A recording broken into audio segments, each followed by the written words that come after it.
Hello and welcome to Just Crazy Things. If you enjoy mind-bending stories and chilling mysteries, make sure to subscribe. And don't forget to tell me where you're watching from. I hope you're ready for today's crazy tale. Navy SEALs versus the horrors of toxic masculinity Lake. You want to take this one, Chief? Ah, shit, Paul. I took the last one. It's your turn now. Paul, the big, bearded, muscular man with thighs the size of sequoias, was lounging on the beach chair staring out at the lake wearing an old, faded pair of cut-off uniform trousers which he was using as swimming trunks. Paul set his bottle of Bud Light on the round glass table beside him, then casually reached down and scooped up his M39 Enhanced Marksman rifle. Pushing his Oakleys up onto his forehead, he put the scope to his eyes and pointed the rifle out towards the lake. "Call it, Chief," he said casually. His buddy, Corey, who was equally lean, tanned, and muscular, and who sported what he lovingly called his sexy porn stash, was laying on a padded lounge chair next to Paul. He was also sporting an old cut-off pair of camouflage trousers and holding a fold-out sun reflector under his chin. He lowered it briefly and looked out over the water. 175 meters, said Corey, before lazily lifting the sun reflector again. "Yeah, that looks about right," replied Paul as he squeezed the trigger. A sharp crack echoing across the lake and frightening a flock of white herons to take flight. The head of the demon clown, slowly rising from the lake, abruptly snapped backwards, a surprised look appearing on Demon Clown's face as it fell backwards into the lake, its arms splayed out, mouth filled with razors open wide in shock. 6 blood-red balloons escaped from its clawed grasp and floated away before popping, each dumping a bucket of blood into the golden-colored waters. "Wow, I still can't believe they didn't charge us extra when we rented this cabin," said the athletic black man with the chiseled chin, close-cropped haircut, flat top, and pencil-thin beard. He was carrying a platter of fat hot dogs and thick burgers fresh from the grill and set it down on a larger round glass table next to Corey, a tall beach umbrella poking up from a hole in the middle of the table. "Hey, thanks, Darren," said Corey, reaching over and grabbing one of Darren's famous 1/3 pound burgers. Taking off a chef's apron which read, "I got guns and shit," and revealing washboard abs, Darren grabbed a hot dog for himself and leaned back on an empty beach chair. "Well, I have to admit," he said, munching on the delicious hot dog piled high with relish, mustard, and jalapenos. "Initially, I was a bit hesitant when Lieutenant Wolf suggested we spend our 4-day Memorial Day holiday at a place called Moon Lake, but it's been pretty sweet so far." "Hey, I heard a shot," said a tall man with short, dirty blonde hair and an Olympic swimmer's body as he emerged from the sliding side door of the impressively large lakeside cabin, a bucket filled with bottles of Coronas on ice in one hand, and a tray with cans of Coke and a bottle of Blanton's bourbon and Diplomatico Ambassador rum in the other. Walking down to the dock, he set the libations down and said, "What is it this time?" "Well, I look like a demon clown," said Corey. "Hey, can you pass me one, sir?" The tall man reached into the ice and tossed a cold Corona to Corey, then poured a bourbon and Coke for himself, before taking the last empty seat on the dock which overlooked the lake. "Demon clown, you say? That one was early today. It's not even noon." He took a small sip of his drink, smiling as he got comfortable in his chair. "Here you go, Lieutenant," said Darren, proudly passing a cheeseburger grilled the way he knew the officer liked it. Well done, thin slices of avocado, topped with a hard-boiled egg. "Thanks, Darren," replied the lieutenant. "How'd you learn to grill like this?" Since arriving at the cabin a day and a half ago, Petty Officer Darren Hillard had insisted on doing the cooking, having nearly bought out the local grocery store of meats, seasonings, and vegetables before they arrived at this secluded lake. "Well, I was the eldest of 5, sir, so growing up I had to learn to cook before I even went to middle school," said Darren, leaning back again, arms folded behind his neck as he enjoyed the balmy rays of sun. "That's why I originally joined the military, to be a Navy chef before I decided to become a Navy SEAL." "Really?" said Jake Wolf, their well-liked and well-respected lieutenant, who had planned this short Memorial Day trip as a brief but well-deserved getaway for him and his senior NCOs. I figured that being a chef would be the last thing you wanted to do in the Navy after cooking your whole life. No, sir, smiled Darren. You see, after I fed my younger sister and the two twins, there was almost no food left over for me. I became a cook because I was starving. The four erupted in laughter as Lieutenant Wolf said, You did not, you dumbass. Your mom's already spilled the beans that you're going to play for the Los Angeles Rams after your stint in the Navy. Hey, sir, said Big Petty Officer First Class Paul Gimsby. Out of all the places we could have gone to spend this weekend, why did you choose to bring us to a near-abandoned lake all the way out in Utah? Well, the weather was a clear and balmy 86 degrees, and the May sun shone down on the surrounding mountains, which flourished in every single shade of green and the crystal-clear golden-blue waters of Moon Lake. The rustic-looking log cabin in which the 4 Navy SEALs were staying was large and very spacious, with a very well-stocked and apportioned kitchen, a living room with a wraparound leather sofa facing a theater-sized wall-mounted television, and 4 bedrooms each containing a king-size bed. The cabin was located at the northwestern edge of Moon Lake, miles from where the visitors usually camped in the southeastern end, and came complete with a stone patio and a fire pit which led down to a connected dock which jutted out over the lake itself. Well, for such a luxurious place, the log cabin could only be accessed once they turned down off the barely paved road and onto a narrow twisting dirt road which led miles into the wilderness. Lieutenant Wolf leaned back, enjoying the breathtaking view of the wild, unspoiled mountains surrounding the placid lake. Well, he said, believe it or not, I practically got this cabin for free. Seems that not too many folks come out here to camp and fish, even during the holidays. Anyway, I figure this will be as good a place as any to blow off some steam after what we'd experienced in Afghanistan and Fiery Cross Reef. I have a feeling the shit's gonna hit the fan again when we get back to Coronado. He took another sip of his bourbon and coke. Sometimes you just have to get away and find some secluded place where you can sit back and relax with your favorite drink and listen to the sounds of peace and quiet. Killed him. Kill him. Kill him. Kill him, whispered the raspy, high-pitched voice. A pale, clawed hand slowly let go of the leafy branch and it snapped back into place, obscuring the view of the 4 men whom they'd been observing from across the lake. I thought that demon clown would have killed them, gutted them like a fish. "Ma," whispered a reptilian, hissing voice from behind. "Demon clown was highly overrated, using fear to stall children, just like that pathetic burn man with that stupid hat and ratty sweater who wore that metal knife glove. Demon clown was hardly any better than the one who bragged he would eviscerate them the night those 4 came to the lake. You know, the tall, stinky, drowned one with the hockey mask and the machete, who always had a problem with campers having unsafe sex." Came a third, deep and hollow voice, sounding more like a roar than spoken words. But by the time they were through with that guy, there wasn't enough left of him to take to his mother. "Who the hell do you think you're fooling, rancid fur?" snarled the first voice. "His mama didn't get his remains 'cause you ate what was left of Mr. Voorhees." "She got his hockey mask," came the growling response. "If you call me rancid fur one more time, I swear I'll squeeze your skinny little pencil neck until your head pops off."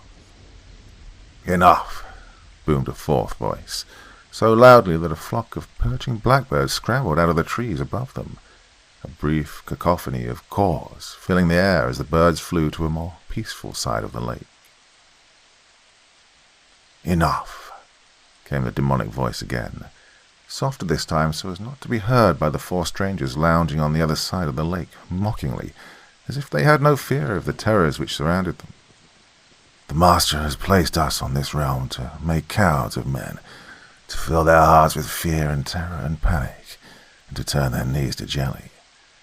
We exist to instill foreboding and doubt so that men will melt like snowflakes and run in search of safe places instead of standing defiantly and opposing the will of our Master. The presence of those 4 here will be a problem. They must not be allowed to leave the lake.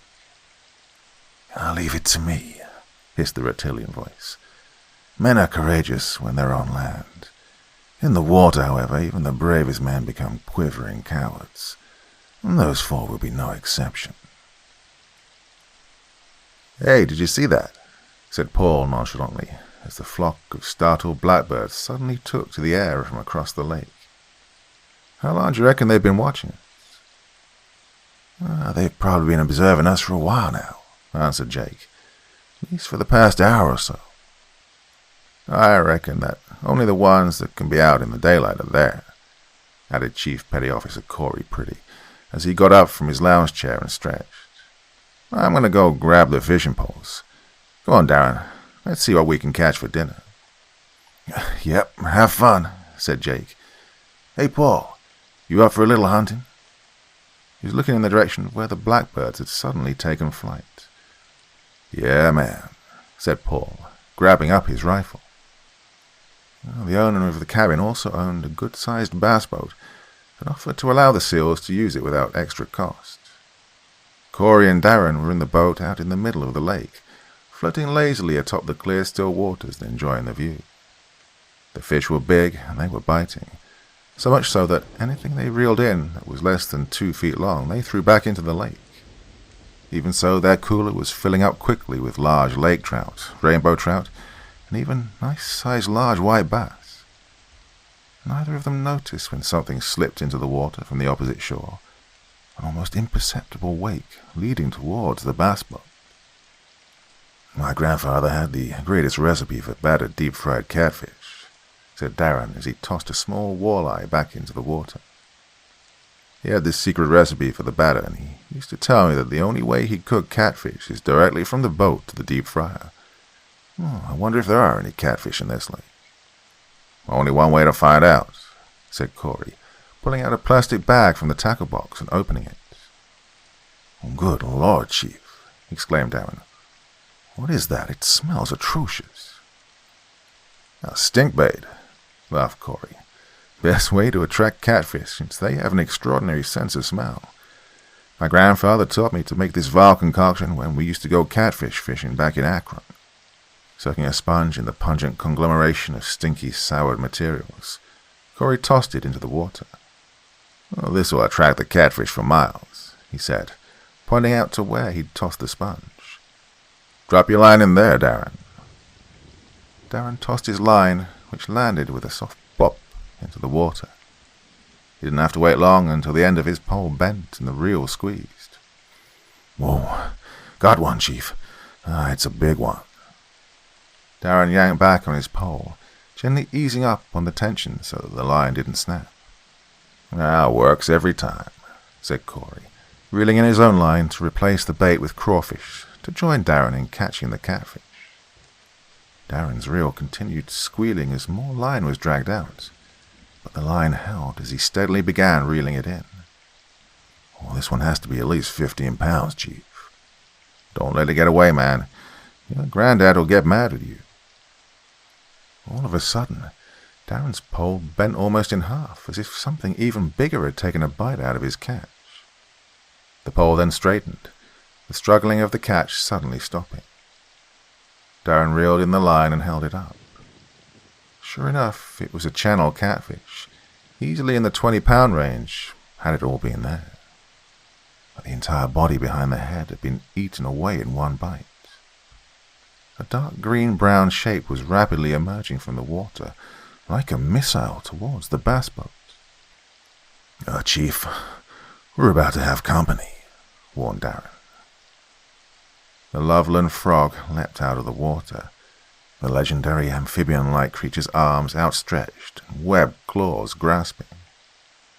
Bulging yellow eyes glared angrily at the two Navy SEALs from a bulbous, triangular head, more open, revealing tiny, needle-sharp teeth. The horrific frog monster's body was met by multiple gunshots from Corey's Mk-12 special-purpose rifle and Darren's MEU combat pistol. The thunderous impact of both weapons hitting its head and upper body, flipping the Loveland frog over as it splashed face down into the water, legs and arms spread wide just feet from the boat, and sinking unceremoniously back into the lake. "Well, that one wasn't nearly as scary as the last ones we encountered," said Darren. "Yep, definitely," agreed Corey. "This one wasn't even 5 feet tall. Well, stank like hell, though. Still, want to try for a few catfish?" "Sure," replied Darren. Jake and Paul walked side by side through the woods, Jake having changed into a comfortable pair of jeans, combat boots, and a tan t-shirt, over which he wore his tan and brown modular combat vest, festooned with pouches of ammunition magazines, Oakleys over his eyes, and a blue LA Dodgers ball cap on his head. An MK-14 enhanced battle rifle was in his hands, held at the high-ready position. Paul still had on his cut-off uniform pants and was topless save for the modular combat vest he wore, his enhanced battle rifle looking like a stick in his muscular grip. Both had Sig Sauer combat pistols on thigh holsters strapped to their right leg. The pair had made their way leisurely around the lake for the last hour, working their way towards the south with the lake to their left, beyond the forest and trees. Along the way they encountered a few bucks and even spotted a mother black bear nudging her cubs up the side of one of the mountain trails. But these were not the game that the two men were hunting for, and they left the animals unmolested. They stopped when they heard the weapons discharge coming from the lake, followed by a large splash. On Jake's signal, they both slowly took a knee, weapons pointing out. In a few seconds they heard the sounds of Corey and Darren's laughing as it echoed across the lake in the distance. Jake slowly stood again and turned to Paul, who simply shrugged. They continued on for a few more minutes before they both stopped in unison and once again took a knee. The peaceful and cheerful sounds of nature bathing under a warm, late spring sun went completely silent, replaced with a putrid smell of rot and decay suddenly filling the air. The trees were reasonably spaced out, and the two seals were kneeling at the edge of a shallow clearing. "I got movement, sir," whispered Paul. 75 meters to your 5 o'clock. They were kneeling back to back, covering each other's six, when Jake looked over his shoulder, keeping his weapon pointed straight ahead. Something inhumanly large and hairy was staring at them from beyond a close cluster of fir trees. Taking a quick look to ensure that no one would be behind them, Jake shifted and turned, facing in the same direction as Paul, and pointed his rifle at the entity. Still in the kneeling position, Jake yelled, "We can see you. Come out slowly. Take 3 steps to your right, away from the trees." The Bigfoot slowly stepped out into the open, the dark brown fur-covered entity easily standing 8 feet tall, with shoulders that were broader than even big paws. His giant simian fists were curled into a fist. Small, black, close-set eyes set under large overhanging brows, staring angrily but uncertainly at the 2 Navy SEALs, pointing their high-powered weapons at him. "You son of a bitch," came a high-pitched, raspy voice. A black shape suddenly appeared, as if out of thin air, right behind the Bigfoot.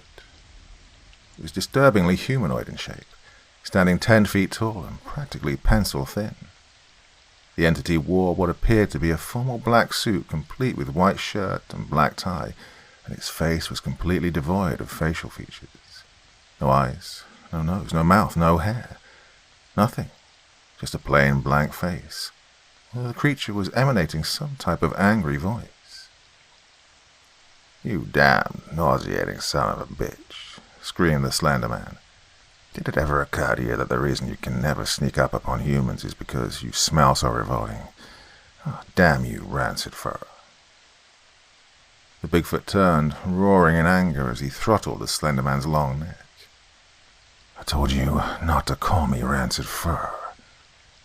With a howl that echoed across the forest for miles, the Bigfoot squeezed Slender Man's neck with his left hand while running his right hand up his neck, popping the Slender Man's head right off. The Slender Man's body spasmed for a few seconds before finally slumping, still being held up in the Bigfoot's powerful grip. The Bigfoot tossed the Slender Man's corpse away with a disgusted grunt, but then turned to look back at the body, as if reconsidering something. "He can't taste any worse than that Voorhees idiot," Bigfoot thought as he bent over and threw the headless corpse over his shoulder.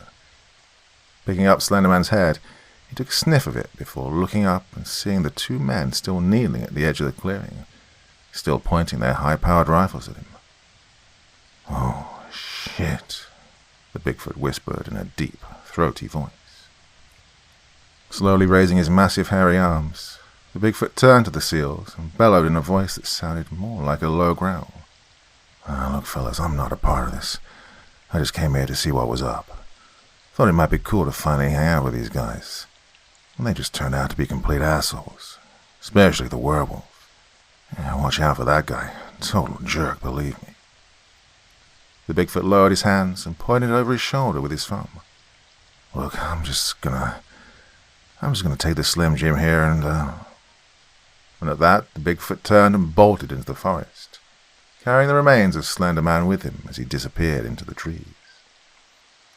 "Darren, you've outdone yourself," said Jake.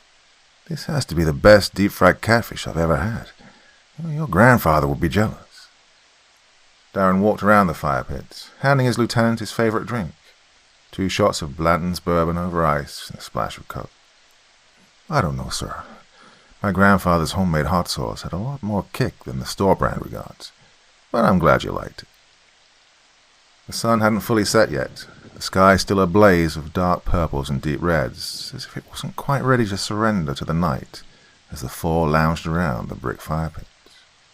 Corey was sipping a tumbler of his favorite drink, Diplomatico Ambassador Rum on ice, while Paul was enjoying a Belvedere vodka and club soda with a twist of lime.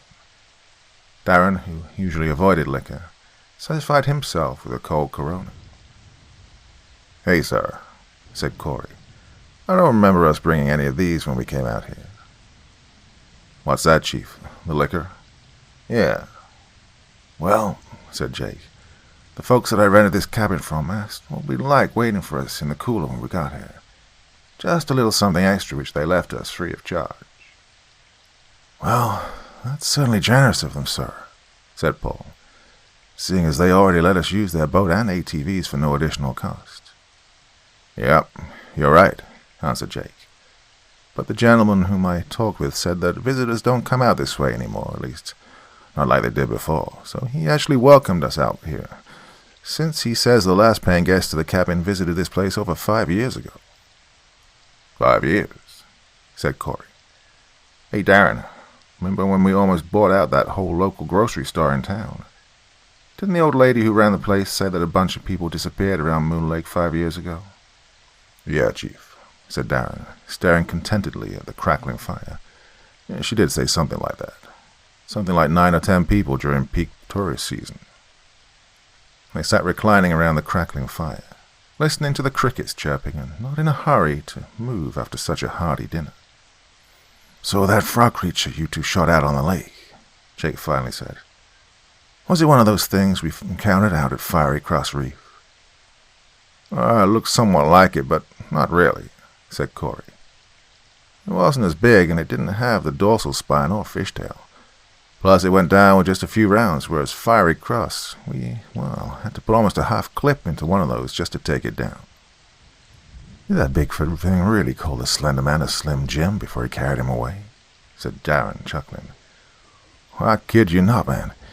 After he popped the thing's head off its neck, Bigfoot gave a new meaning to the phrase snapping into a Slim Jim," laughed Paul. "So, you figure we can expect any company tonight again, sir?" asked Corey.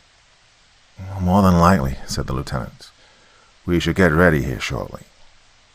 He stared at his empty tumbler then. "Well, maybe after another round."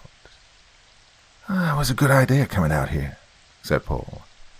"Yeah," agreed Darren. "Yeah, it was." "No movement," whispered Paul as he stared out the window through his thermal sights from inside his bedroom. It was well past dark, and the light of the fire pit outside was fading like the ghosts of smoking embers.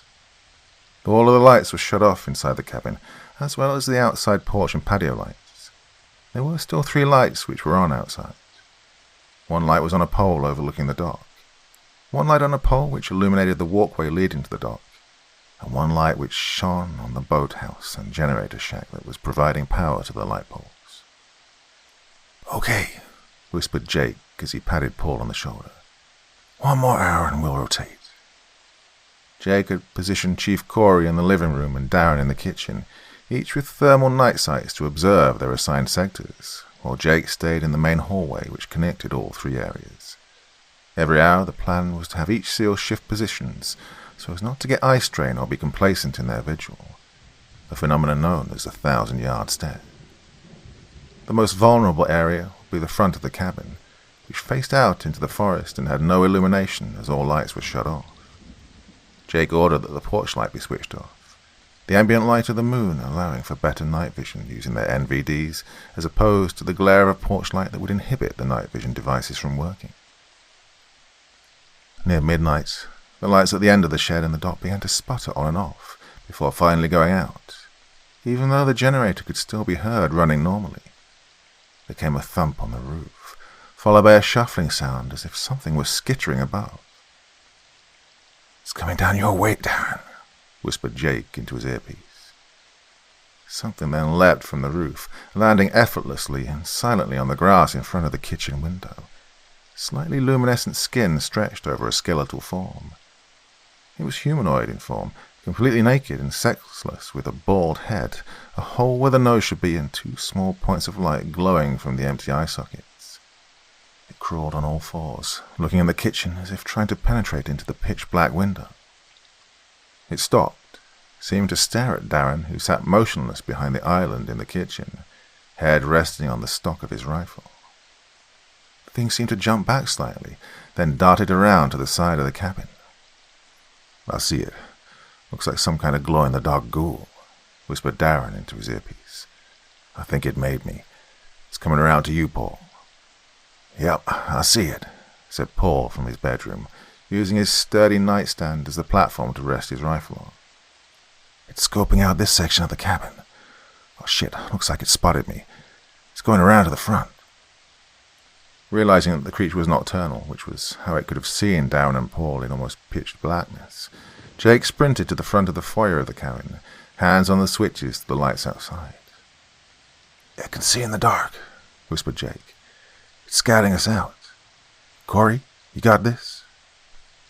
Corey steadied his MK-12 rifle out of the large bay window, taking the weapon off safe. "I'm on it, sir." As Jake anticipated, the creature came around the corner and crawled out of the forest cautiously towards the cabin's main front entrance. The humans were fully awake and alert, and they were expecting unwelcome company. Well, that was worrisome, but if anything could find a blind spot into these day-sighted creatures' dwelling, it'd be the lights on the front porch and the light poles which lined the stone pathway leading up to the front door suddenly came on, flooding the immediate area with a brilliant white light which instantly dispelled the darkness. The creature screeched in surprise, suddenly bathed in the radiant beams. Covering its eye sockets with clawed hands, it stumbled back blindly, just as a red dot appeared briefly between its eyes, followed a split second later by a loud ringing boom sound. The rake's headless form flopped backwards and rolled end over end before finally coming to a stop, lying in a heap on the forest floor.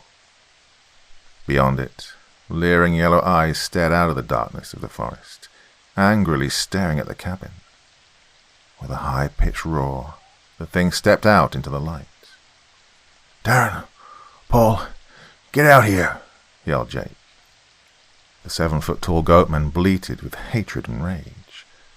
Swinging a wicked-looking axe above its horned forehead, the goat-headed creature with the humanoid body and legs of a goat charged, its hooves clattering on the cobblestones leading to the brightly lit cabin. However, the lights which illuminated the cabin suddenly shut off, casting the area into almost complete blackness again. The far-sighted goatman, now temporarily blinded, tripped head over heels over a carefully in-place tripwire placed across the sidewalk and slammed face first into the cobblestone walkway. The cabin door suddenly burst open, Jake, Corey, and Darren sprinting out and utilizing the night vision scopes on their battle rifles to relentlessly pepper the fallen goatman with heavy velocity ball rounds until his body stopped quaking and lay still. "Hey, where's Paul?" yelled Jake. a loud crash coming from the bedroom area. "I'm on it," Darren responded as he ducked back into the cabin. No sooner had Darren run back inside the cabin than a large form appeared out of the darkness, followed by a now familiar stench. Jake flipped on the porch lights again to reveal Bigfoot emerging from the trees, its hairy hands held up. Hey fellas." Bigfoot's deep, growling voice spoke. "Don't shoot, I'm just here to, if you don't mind, Bigfoot pointed at the dead bodies of the goatmen in the rake. Jake and Corey nodded, dumbfounded, and Bigfoot bent over and hauled the two monsters over his massive shoulders. "Thanks, fellas," said Bigfoot as he bellowed a deep, guttural laugh. When they promised that I'd be eating good this weekend, I don't think they meant like this." Then once again the Bigfoot melted into the forest, as if he was never there at all. Darren burst into Paul's bedroom to see the big Navy SEAL struggling with a hideous, human-looking monstrosity. The thing resembled the rake, only larger, with rotted flesh and an oversized mouth filled with fangs dripping with saliva. It wore a ragged black cloak and hood which barely concealed its green skeletal frame. Though Paul looked physically bigger and was far more muscular than his ghoulish adversary, Paul was having trouble overpowering it. "What the hell?" yelled Darren, bringing up his rifle but not having a clear shot as his teammate and the thing threw each other around the room, destroying lamps, mirrors, and dressers. "This fucking thing came out of the closet," grunted Paul, his hands clamped around the creature's wrists as he tried to keep his own face and neck away from the creature's biting jaws. The thing was steadily overpowering Paul, forcing the bodybuilding Navy SEAL to fall backwards onto the bed. The bogeyman's jaws unhinged and distended, its maw growing wider as its greedy eyes stared down at the big Navy SEAL hungrily. However, that gave Darren the brief opening he needed to strike the bogeyman in the jaw with a wicked butt stroke from his rifle. More distracted than hurt, the bogeyman roared at Darren as Paul brought his tree-trunk-like legs under him and shoved the bogeyman against the wall with a powerful kick. Running up to Paul's side, Darren also pinned the bogeyman to the wall with one leg while simultaneously raising his battle rifle to the ghoul's head. Paul had his 6 Sauer out of its holster as both Navy SEALs fired round after round into the horrific creature's head. The bogeyman howled in protest, dissolving into a pile of ash as it died. "Oh, shit," said Paul, looking at the damage done to the bedroom caused by the struggle and the large hole he and Darren had just blasted into the wall. "The lieutenant's gonna choke murder me." The team was up bright and early the next morning, just as the sun began peeking over the smoking mountains.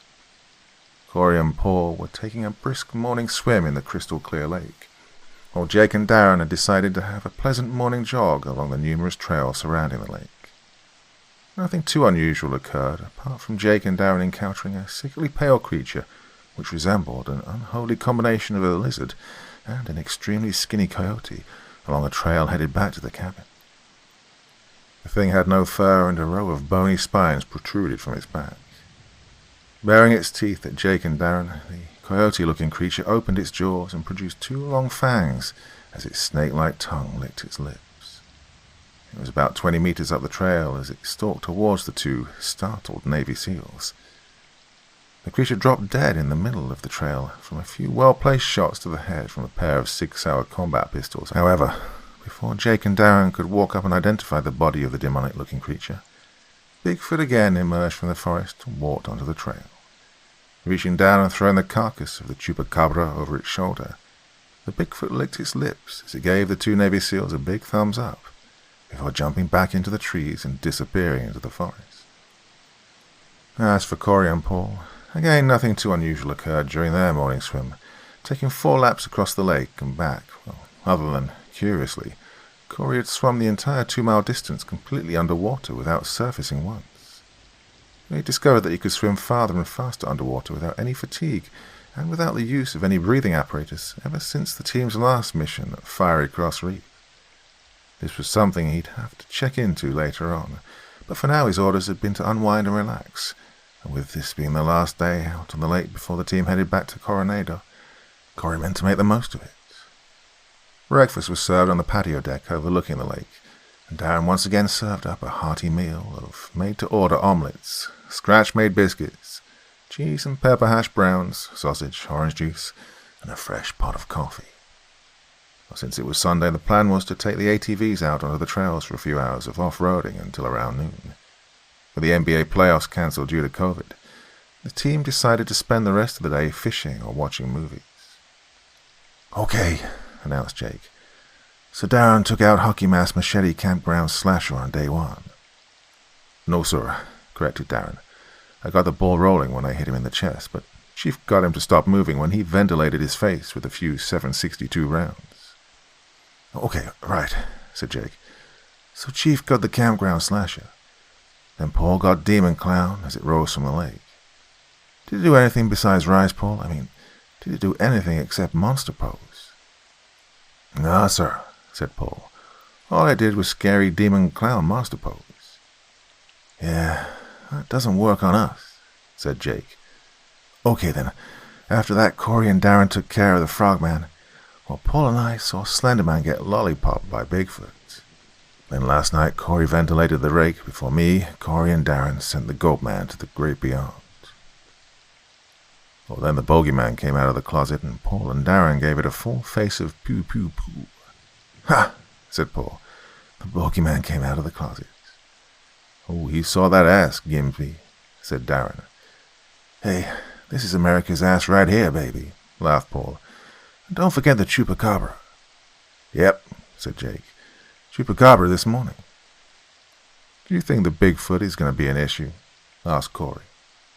"He might," said Jake, finishing his orange juice. "I'm not feeling it, though. He just may be along for the ride. I mean, when he came out of the woods to take the Chupacabra's carcass, he reeked of marijuana." "What?" said Paul in disbelief. "No way, man." "It's true," answered Darren. "The big guy was higher than a Boeing 737 this morning when he came stumbling out of the woods." "Oh, maybe that's why he's eating his buddies," said Corey. "Bigfoot got the munchies." "So, Bigfoot's a hippie?" laughed the lieutenant. "Oh, I don't know about that, sir," said Corey, scooping more cheese and pepper hash browns onto his plate and refilling his coffee mug. "But if my granddaddy Sergeant First Class Pretty is to be believed, then Bigfoot really hates commies, so probably not." "Any bets on who's coming at us tonight?" said Jake. "Bigfoot mentioned that the werewolf is some kind of asshole, so I'm figuring he'll show up sometime before we leave tomorrow." "Zombies, dude," said Paul. "There can't be a cabin out in these haunted woods and there not be zombies." "Mothman," said Darren. "Creepy ghost chick crawling out of the television. Hey, what about a skinwalker?" "Oh, that's the next story," said Corey. "Huh?" said Darren. "What?" "Never mind." "Wendigo," said Darren. "Canadian Special Ops," replied Corey. "Wait for it." "How about the Loch Ness Monster?" said Paul. "Man, Gimsby," said the lieutenant, "if the next one he can counter is the Loch Ness Monster, we're definitely dragging its ass back with us to Coronado." After breakfast, the team found all 4 brand new ATVs waiting for them in a garage, fully fueled and ready to go, and for the next few hours they spent the time getting the ATVs and themselves dirty and covered in mud.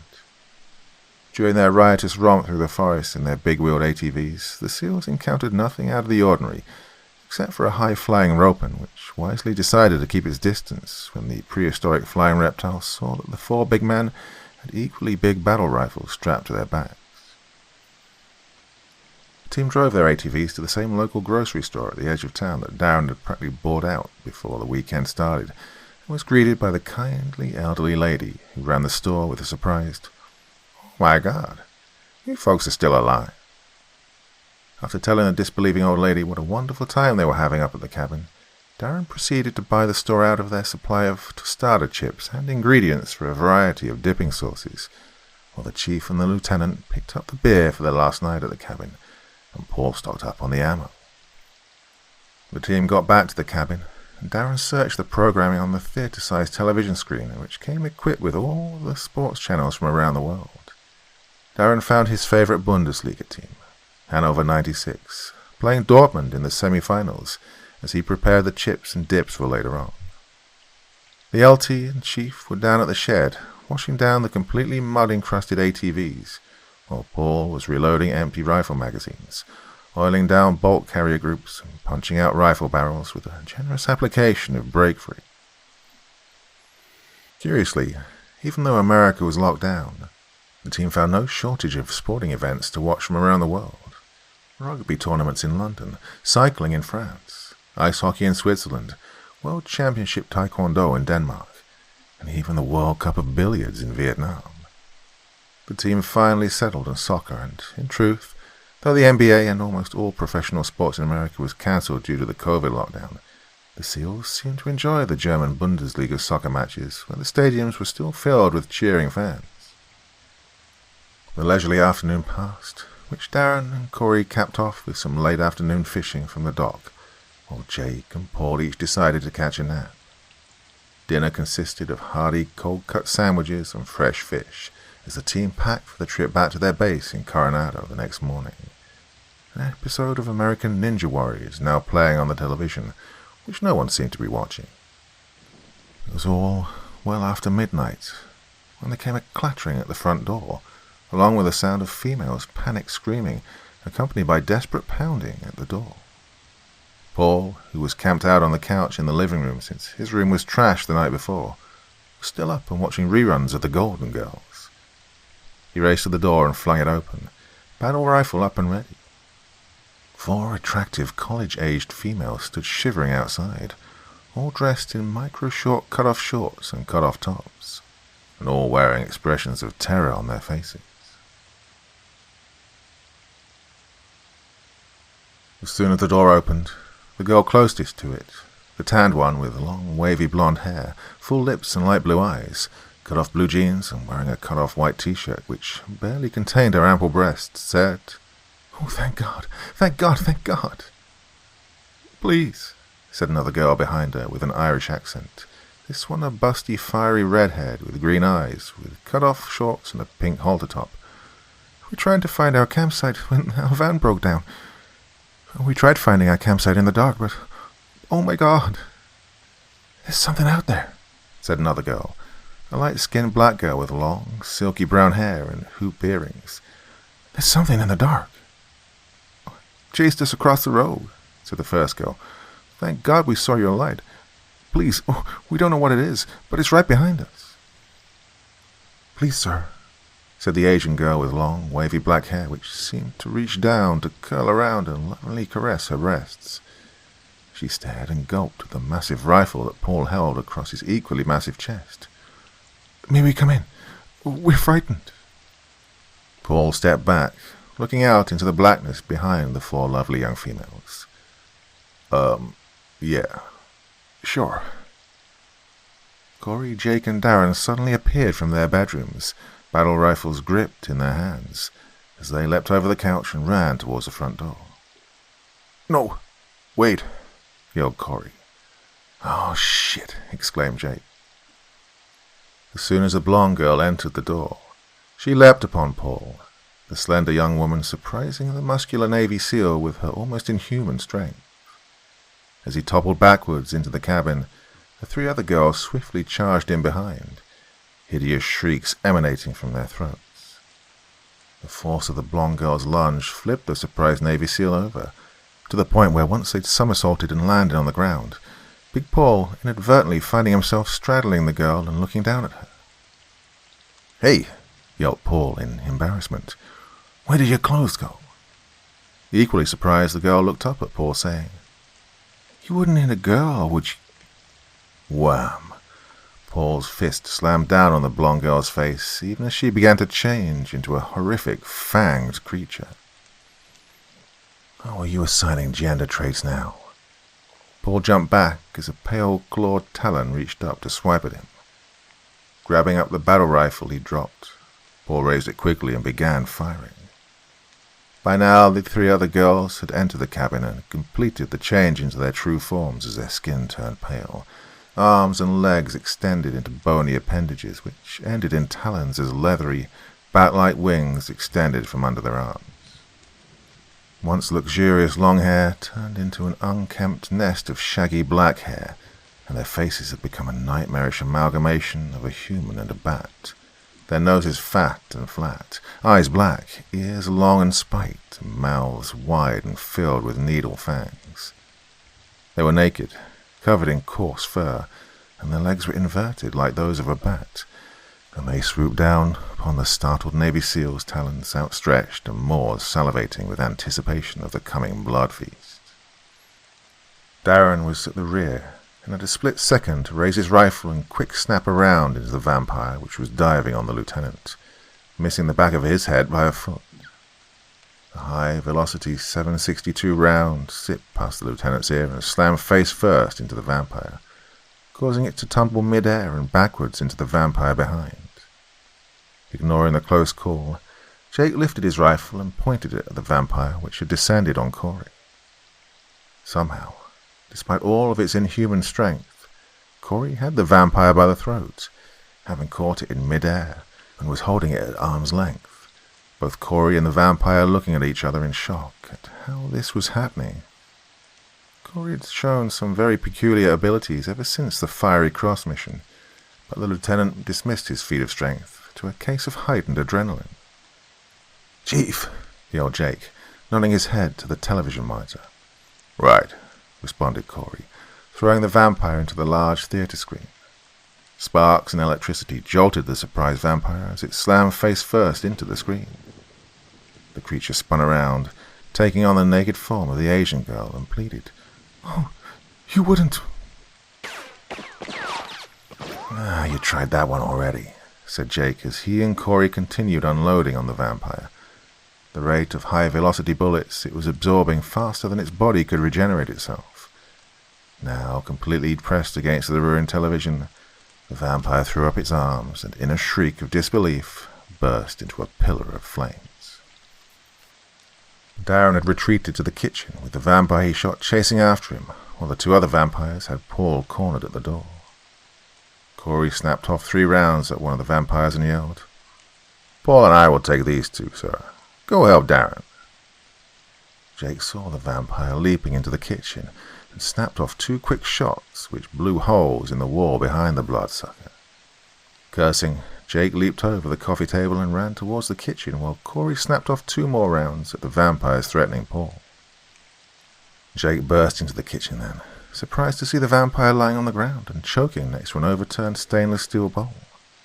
The vampire was covered in seasoning. The damn thing knocked over my secret recipe of garlic and herb seasoning I was going to use to make garlic bread and garlic chicken, yelled Darren as he fired his rifle into the creature's face. "Oh, motherfucker, that was going to be our breakfast." The lieutenant joined Darren in blasting round after round in the vampire until it too, unable to regenerate as quickly as it was receiving its wounds, burst into flames. Paul was out of ammo and was having difficulty either reloading his rifle or grabbing his sidearm as he fended off the other 2 vampires. In a move reminiscent of how Big Paul Gimsby shoulder-tackled an obstruction of filing cabinets and desks out of the way at Fiery Cross Reef, Corey shoulder-tackled the 2 vampires just as they were about to lunge at Paul, his surprising momentum knocking them off balance and slamming the 2 vampires together on the opposite wall with a calamitous thud. "Get clear, Chief," yelled Paul as he raised his now reloaded battle rifle and began punching round after round into each vampire. Gaining his feet with rifle in hand, Corey quickly joined in.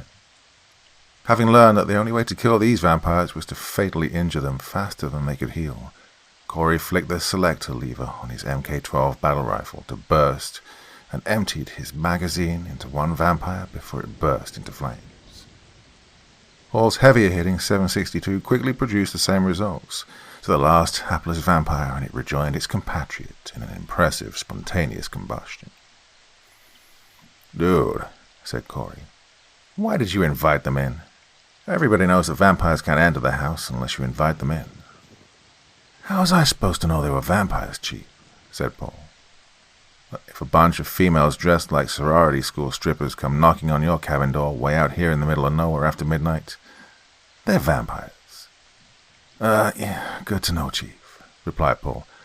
I'll remember that for next time. Oh, shit, yelled Corey suddenly, seeing that the flames were spreading uncontrollably. Hey, LT, we have a problem here. Darren and Jake ran out of the kitchen.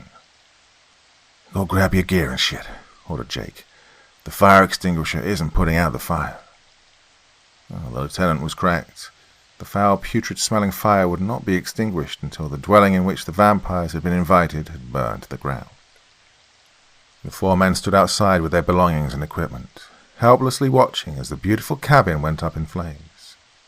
Behind them, the driveway lit up from the headlights of a car as an immaculately restored red and white 56 Chevy Bel Air pulled to a stop. An elderly gentleman climbing out of the driver's side, a look of shock on his face. My cabin! Oh, my cabin! Near tears, the piteous old man stared in disbelief at the fiery spectacle before him. He looked to be in his late 70s, and still had a head of thick silver hair and old-fashioned handlebar moustache. Skinny and frail, he wore a brown suit and tie, the same as one might see in the late 1950s sitcom when Ward Cleaver came home to his sons Wally and the Beaver after a long day at work. The elderly gentleman raised his hands to his mouth, trembling in sadness. What happened to my beautiful cabin? What did you people do? I'm sorry, sir. The lieutenant was at a loss for words. There was an accident. My grandfather built this cabin long ago to get away from people and to be with nature. It's been in that family for generations. My grandfather even named this lake. Moon Lake, he called it, because of how beautiful the lake looked when the full moon reflected on the water. Sir, we're really sorry. The old man stepped forwards, now visibly crying as the roof slowly caved under to be consumed by the fire. Ignoring the lieutenant, the old man continued. It's just my wife and I now. Perhaps you've met her. Runs the local grocery store just outside of town. She's barren, so we didn't have any kids we could leave the cabin to. We just wanted to live out our last days here in peace. Sir, said Darren, we're really sorry. It wasn't our fault. These girls came to the door earlier, and they just sort of, burst into flames, continued Paul. The elderly man fell to his knees, hopelessness on his face as his eyes reflected the funeral pyre that was once his beloved cabin. Sir, Jake said again, did you have insurance? We'll be happy to help you rebuild. The old man looked up at the Navy lieutenant, his eyes now filled with the reflection of the fire. Rebuild? How can you possibly rebuild what's been destroyed? These foundation stones came all the way from my ancestral home in the Scottish moors, from the castle my family once owned before we were driven out. Who are you people? The elderly man's voice slowly went from grief to rage. Come closer, you're the pack leader, yes? Come on, come here.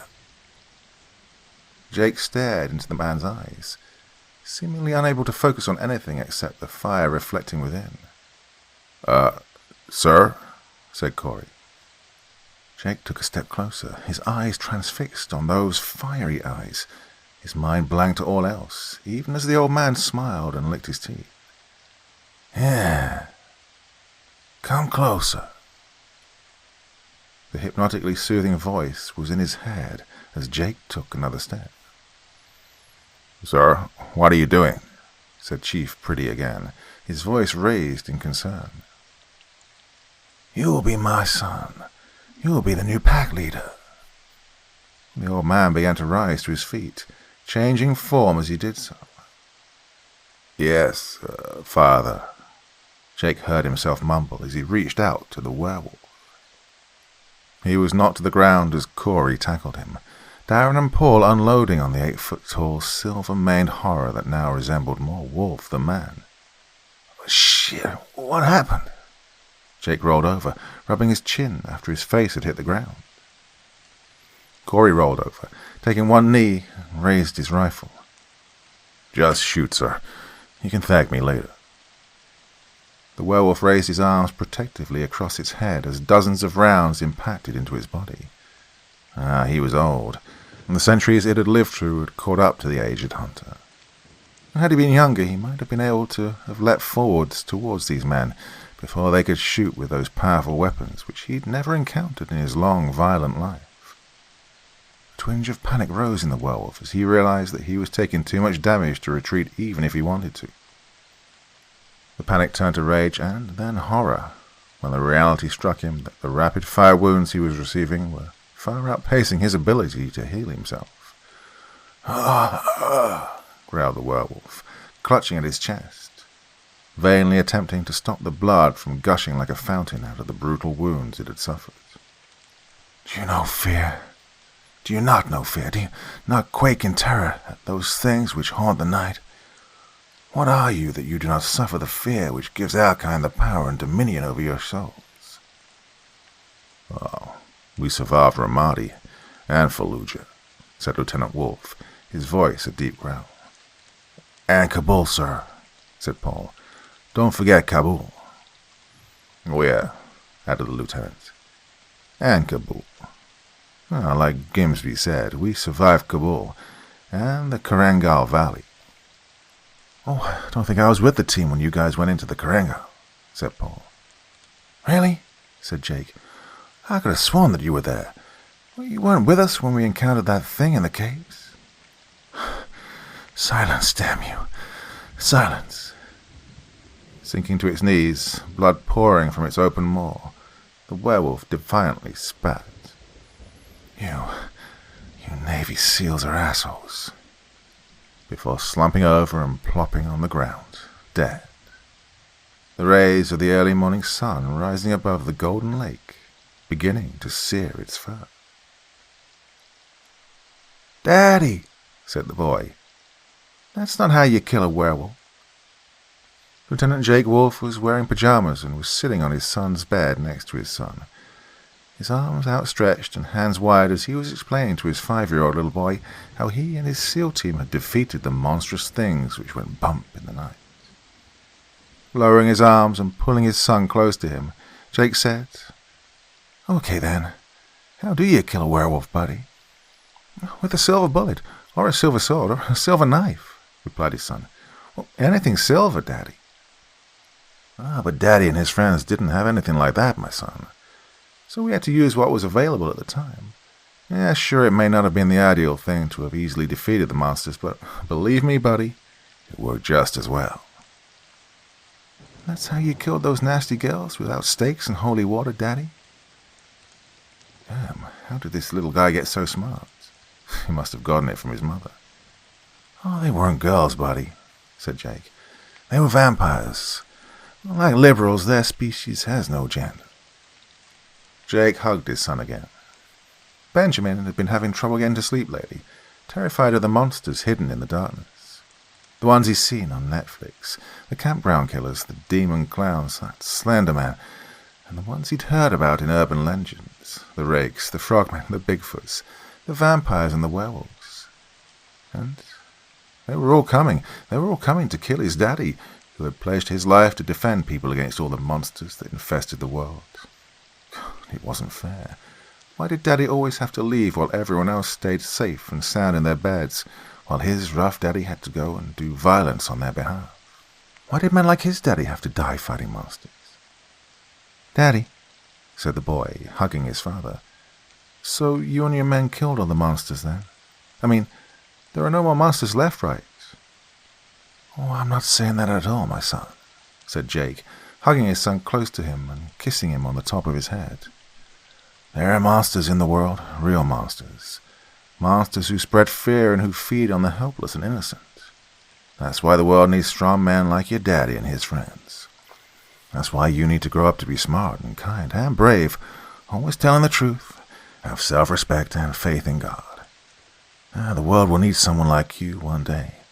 A strong man who prays to God and has guns and shit." "But how will I know a monster in disguise, Daddy?" "Well, buddy, a monster feeds on fear. That's how a monster gains power.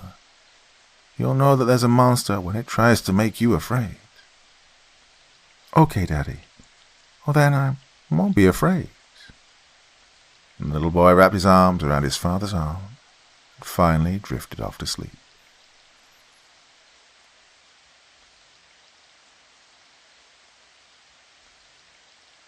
The British SAS found something in the fog.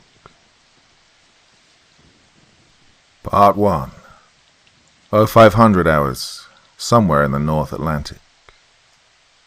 The icy fog appeared out of nowhere, born in a matter of seconds, and enshrouded the warship in a blanket so thick that the startled crew could not see beyond the sides of the ship.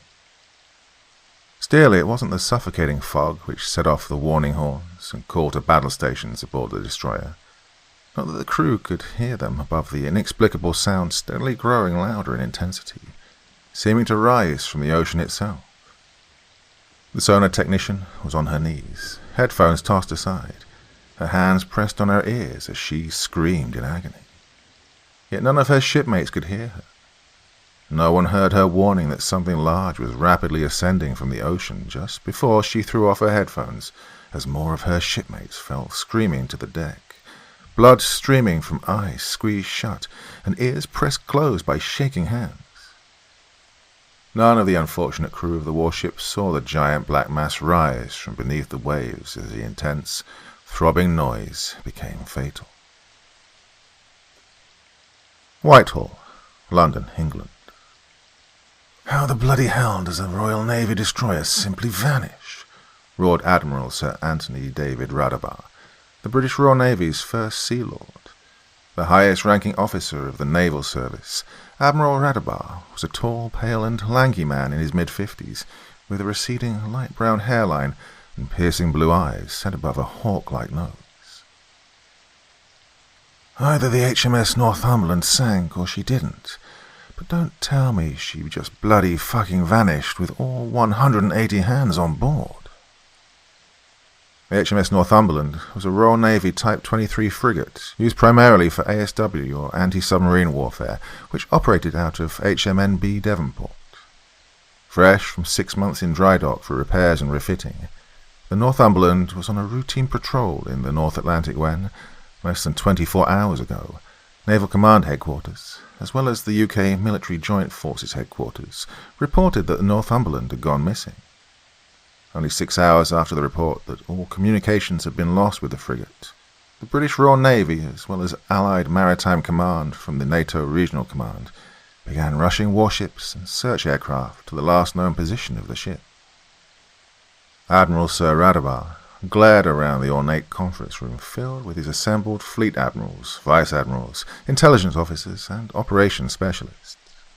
Looking to his young chief intelligence officer, Radabar barked, "Commander Hollingsworth, what's the latest intel that we have on the situation in the North Atlantic?" "Sir," said Commander Hollingworth, as she stood and cleared her throat, "our latest intel shows that the HMS Northumberland's last position was 46 degrees 39'22 north by 16 degrees 01'54 west, approximately 1,000 kilometers southwest of Portsmouth. The carrier HMS Prince of Wales and her escorts have arrived on station as of 10 hours ago and have initiated search and rescue operations. Additionally, naval ships from Spain, Portugal, and France are also assisting in the search, but as of an hour ago, none of our search assets have recovered any sign of the Northumberland. We are also aware that the Northumberland reported that she had begun picking up sonar contacts with a submarine, suspected to be one of the new Russian Lada-class attack submarines, shortly before it went missing." "Sir," spoke up one of Radabar's fleet admirals, "we know that the Americans have assets in the area. The carrier USS Harry S. Truman and her battle group, for instance, is coming to participate in the annual NATO Joint Forces training scheduled to start next week. Washington hasn't yet called to offer assistance, but I'm sure if we ask—" "The Americans," said Admiral Radabar in complete disgust. "The focus of their new administration now seems to be pleasing the Chinese. The Yanks may help, but their new president will surely have to ask China's permission first. and after their humiliation in Afghanistan, neither I nor Parliament are in any mood to trust America's claims of always standing with her allies, not after they absolutely refused our repeated requests to assist in pulling British citizens out of Kabul. I'm afraid that Britain stands alone here. Admiralty Building, St. Petersburg, Russia. How the devil did we lose contact with the B-586 Kronstadt? A submarine doesn't simply vanish, yelled a livid Admiral Nikolai Yevmenovich to the assembled high-ranking staff officers gathered inside the ornate conference room of the Admiralty Building. Admiral Yevmenovich was a barrel-chested man with a square jaw, close-set eyes, and close-cropped grey hair. Either she sank, or she didn't. The Kronstadt, designated B-586, was the newest Lada-class attack submarine for the Russian Navy. Newly completed and fresh from sea trials, her first mission was to sneak into the North Atlantic and keep tabs on the upcoming US and NATO Joint Forces naval exercises. The Kronstadt was tracking a lone British destroyer when suddenly all communications were lost with her. "Mark my words, comrades," growled the general. "The Kronstadt was attacked, and she was attacked by Great Britain in international waters." "Sir," said the senile naval operations officer, "should we worry about an American response should we retaliate against Britain for this crime?" "The Americans?" Admiral Yevmenovich gave out a disgusted laugh. "Fuck the Americans. America is finished. After their new president retreated from Afghanistan and surrendered Bagram to the Chinese, the new American administration has proven to be nothing but lapdogs to these Chinese. America is weak, embarrassed, and in retreat. In fact, the Chinese propaganda minister has the entire American military searching like fools for white supremacists and right-wing extremists everywhere within their ranks, instead of preparing to defend against external threats. The American military is done. A wet-paper tiger bereft of the backbone and heart to defend themselves, much less their allies.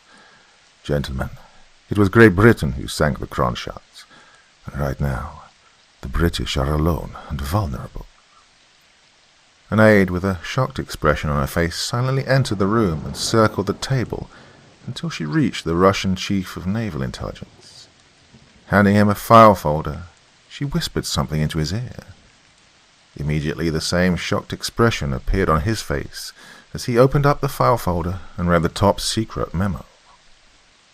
Standing up, the intelligence officer announced, "Admiral Yevmenovich, sir, our satellites have located the Kronstadt.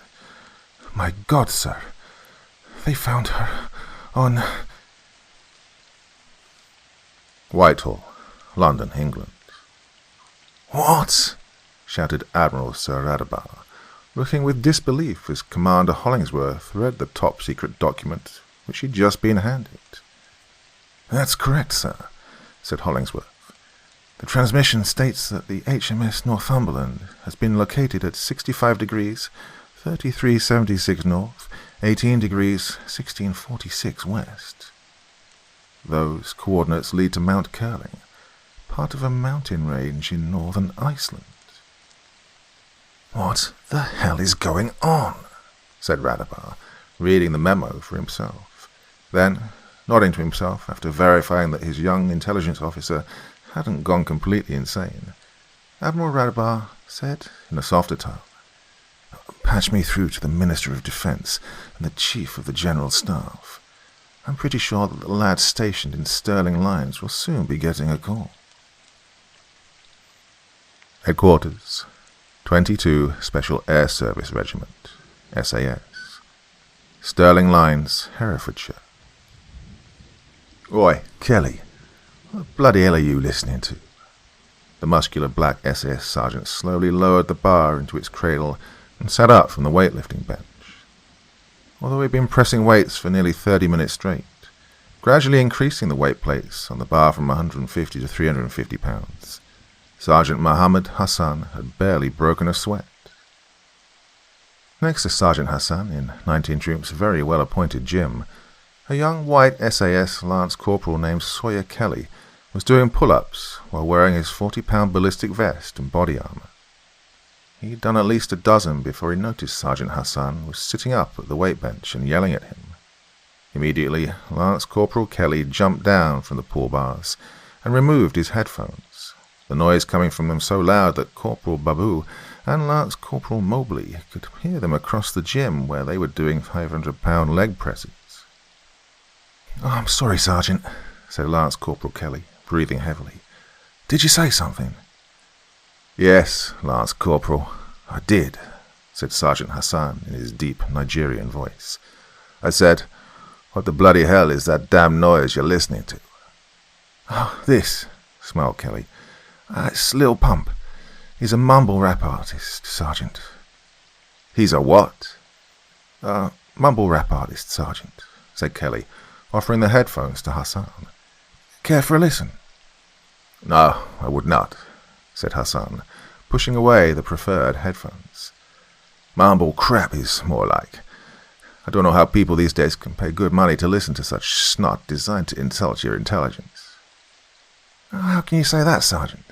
said Kelly, feigning shock in his voice. "You'll never know if you like it if you don't give it a listen. Besides, isn't it you that has Lady Sovereign as part of your workout mixtape?" "Lady Sovereign has talent," snapped Sergeant Hassan. "She has the potential to be the white Eminem. It's not the big midget's fault that she had lousy representation." "If you want to hear some masterful rap," said Corporal Thomas Babu, who had secured the leg press bar on the side in order to eavesdrop on the conversation, "you should give Brother V a listen to. He's the absolute very best rapper in India." Corporal Babu, the unit's short yet stocky Indian machine gunner, smiled at Hassan and Kelly. "India? Really, man?" said Kelly. "India?" "Well, 1.4 billion people can't be wrong, man," shrugged Corporal Babu. "What do you think, Mobley?" Corporal Babu slapped his assistant gunner, Lance Corporal Jackson Mobley, on his shoulder. "Who do you think should carry the title of Best New Rap Artist?" Lance Corporal Mobley had taken Babu's place on the leg press machine, having added an additional 90 pounds of weight. "Rap music sucks, man," said the lean black soldier, grunting in between reps. "Give me Motown or smooth jazz, yeah." "What?" said Kelly. "Oh, I'm hurt, man, like, really hurt to hear that, Mobley. I don't think I can trust to put my life in your hands anymore." Whatever, Kelly," yelled his squad mates, Sergeant Hassan throwing his completely dry sweat towel at Kelly. The glass door of the gym suddenly burst open as Lieutenant Noah Fletcher stepped in. The tall, square-jawed, hawk-nosed SAS junior officer was dressed in a pressed combat uniform, his sand-colored beret bearing the proud insignia of a downward-pointing Excalibur sword, wreathed in flames on a crusader-shaped shield. "Right, gentlemen," bellowed the usually easy-going lieutenant. "Grab your kit and report to the armory to draw weapons. Captain Allen wants us at the team room in an hour, ready to go." "Right, you heard the man," yelled Sergeant Hassan, immediately jumping up from the weight bench. "Let's go." Captain Theo Allen had only left yesterday, having been told by command to take some leave time to spend with his family since he hadn't taken any time off for the past 2 years. This has to be something big for 22 SAS to have called him back on such short notice, thought Sergeant Hassan, as he rushed from the gym, followed by the rest of the soldiers in his squad. Iceland. Though the Nordic island nation of Iceland is itself large, it's the most sparsely populated of the European nations. And even though Iceland is a member of the military NATO alliance, it has no standing army, relying mainly on the few hundred members of their coast guard for national defense. As such, when the utterly impossible events on the rugged peaks of Mount Curling occurred, events which the government in Reykjavik initially believed was being reported by drunken Kremlin officials, until equally drunken British officials contacted them with the same story, it took quite a while for the Icelandic government to assemble the assets needed at Naval Air Station Keflavik to begin an investigation into these unbelievable reports. While this was going on, the Americans were also calling constantly, as if to harass the Icelandic government. The newly installed Biden administration even going so far as to demand that the US military have sole access to the supposed location of the unbelievable occurrence. However, an alliance with the United States had almost overnight turned into a liability for any nation that believed America's promises of friendship, especially with the new US president's subservient behavior towards China, and Iceland was no exception. Soon the Icelandic Prime Minister stopped taking calls from Washington, D.C. Prime Minister Jakobsdottir had a British destroyer and a Russian attack submarine on the top of one of Iceland's tallest mountains, and she didn't have time to waste on the American president's foolishness as the threat of a British-Russian military confrontation on Icelandic soil loomed ever nearer. Somewhere over the northeastern coast of Iceland, 30 miles off the shore of the north coast of Iceland, the rear hatch to a civilian airliner opened, and 16 specially trained commandos leapt into the blood-freezing pre-dawn air at 35,000 feet. Utilizing their next-generation special-purpose parachute system, the Special Operations Commandos free fell for 15 seconds before deploying their parachutes at 27,000 feet. At this height, the jumpers faced temperatures of minus 50 degrees Fahrenheit, but the commandos wore polypropylene knit undergarments, as well as other Generation 3 cold weather gear under a windproof shell. In the pre-dawn light, high above the skies of the North Atlantic, the commandos expertly rendezvoused and stacked at 25,000 feet, their master pathfinder, the lowest soldier in the stack, using a sophisticated GPS device to guide the rest of the team as they slowly descended towards the coast of Iceland. Meanwhile, having successfully deployed its deadly cargo, the civilian airliner turned due north and away from the Icelandic airspace. As soundlessly as could be expected, all 16 commandos landed within seconds of each other on an uninhabited, windswept and frozen valley. Quickly gathering up their chutes and harnesses, the commandos quickly and quietly buried all evidence of their arrival deep under the frozen tundra. As his men established a hasty security perimeter, the lean, muscular, and stern-faced master pathfinder took a minute to verify their bearings. Confirming their grid location, he smiled in satisfaction that he had successfully guided them to the drop zone less than a mile from their estimated drop point once again. Though the training for this type of mission had cost them many good men, the unit had earned their reputation as the best, hey-ho, high-altitude, high-opening, airborne regiment in the world. Gathering his squad leaders to him, the commando's commanding officer pointed with a knife hand to the southwest, where the snow-covered foothills of Mount Curling began. Their objective was 4.5 miles away, somewhere on the mountain's rocky crags. Within minutes, the sleds had been assembled and the explosives and heavy weapons securely strapped down. Grabbing up his M4 rifle, the Pathfinder, a captain, motioned his men to begin moving out towards their objective, smirking at how his soldiers proudly wore the combat patch of the U.S. Army's elite 75th Ranger Regiment on both shoulders of their winter camouflage combat uniforms. The foothills south of Mount Curling. 4 vehicles from Iceland's Crisis Response Unit, the ICRU, the closest thing that Iceland had to a standing army, slowly climbed the treacherous, snow-covered road up Mount Curling towards the site where the impossible had supposedly occurred. Kristin Egilsdottir sat in the back seat of the last white-painted Arctic truck, staring out the window at the barren yet majestic landscape, lost in thought. The heater blew a lock of her golden hair across her face, and she nervously wiped it away from her crystal blue eyes, breathing heavily as she tried to compress the heavy responsibility which the government had suddenly thrust upon her. Kristin worked for Iceland's Nuclear Energy Agency, or rather, she was an assistant to Professor Olafsson. However, her boss was also teaching at Reykjavik University and had been delayed in getting to Naval Air Station Keflavik, where this curious operation was being assembled. With time being of the essence, Kristin and a junior assistant, Gunnar Einarsson, who was a specialist in radiation detection and survey devices, were placed in a helicopter which sped to Akureyri, a town in northern Iceland. A man wearing a military uniform and carrying a military-style rifle met Kristin and Gunnar at the small airport and hurriedly escorted them to 4 white-painted vehicles, where a unit of the ICRU and a team from the Viking Squad, Iceland's elite counter-terrorism force, had already assembled. The sight of the dozen uniformed and heavily armed men came as a shock to Kristin, as she had grown up in Iceland. In her 25 years living in a country with almost no military at all, she had never seen such an assemblage of heavily armed, uniformed men except in Hollywood war movies.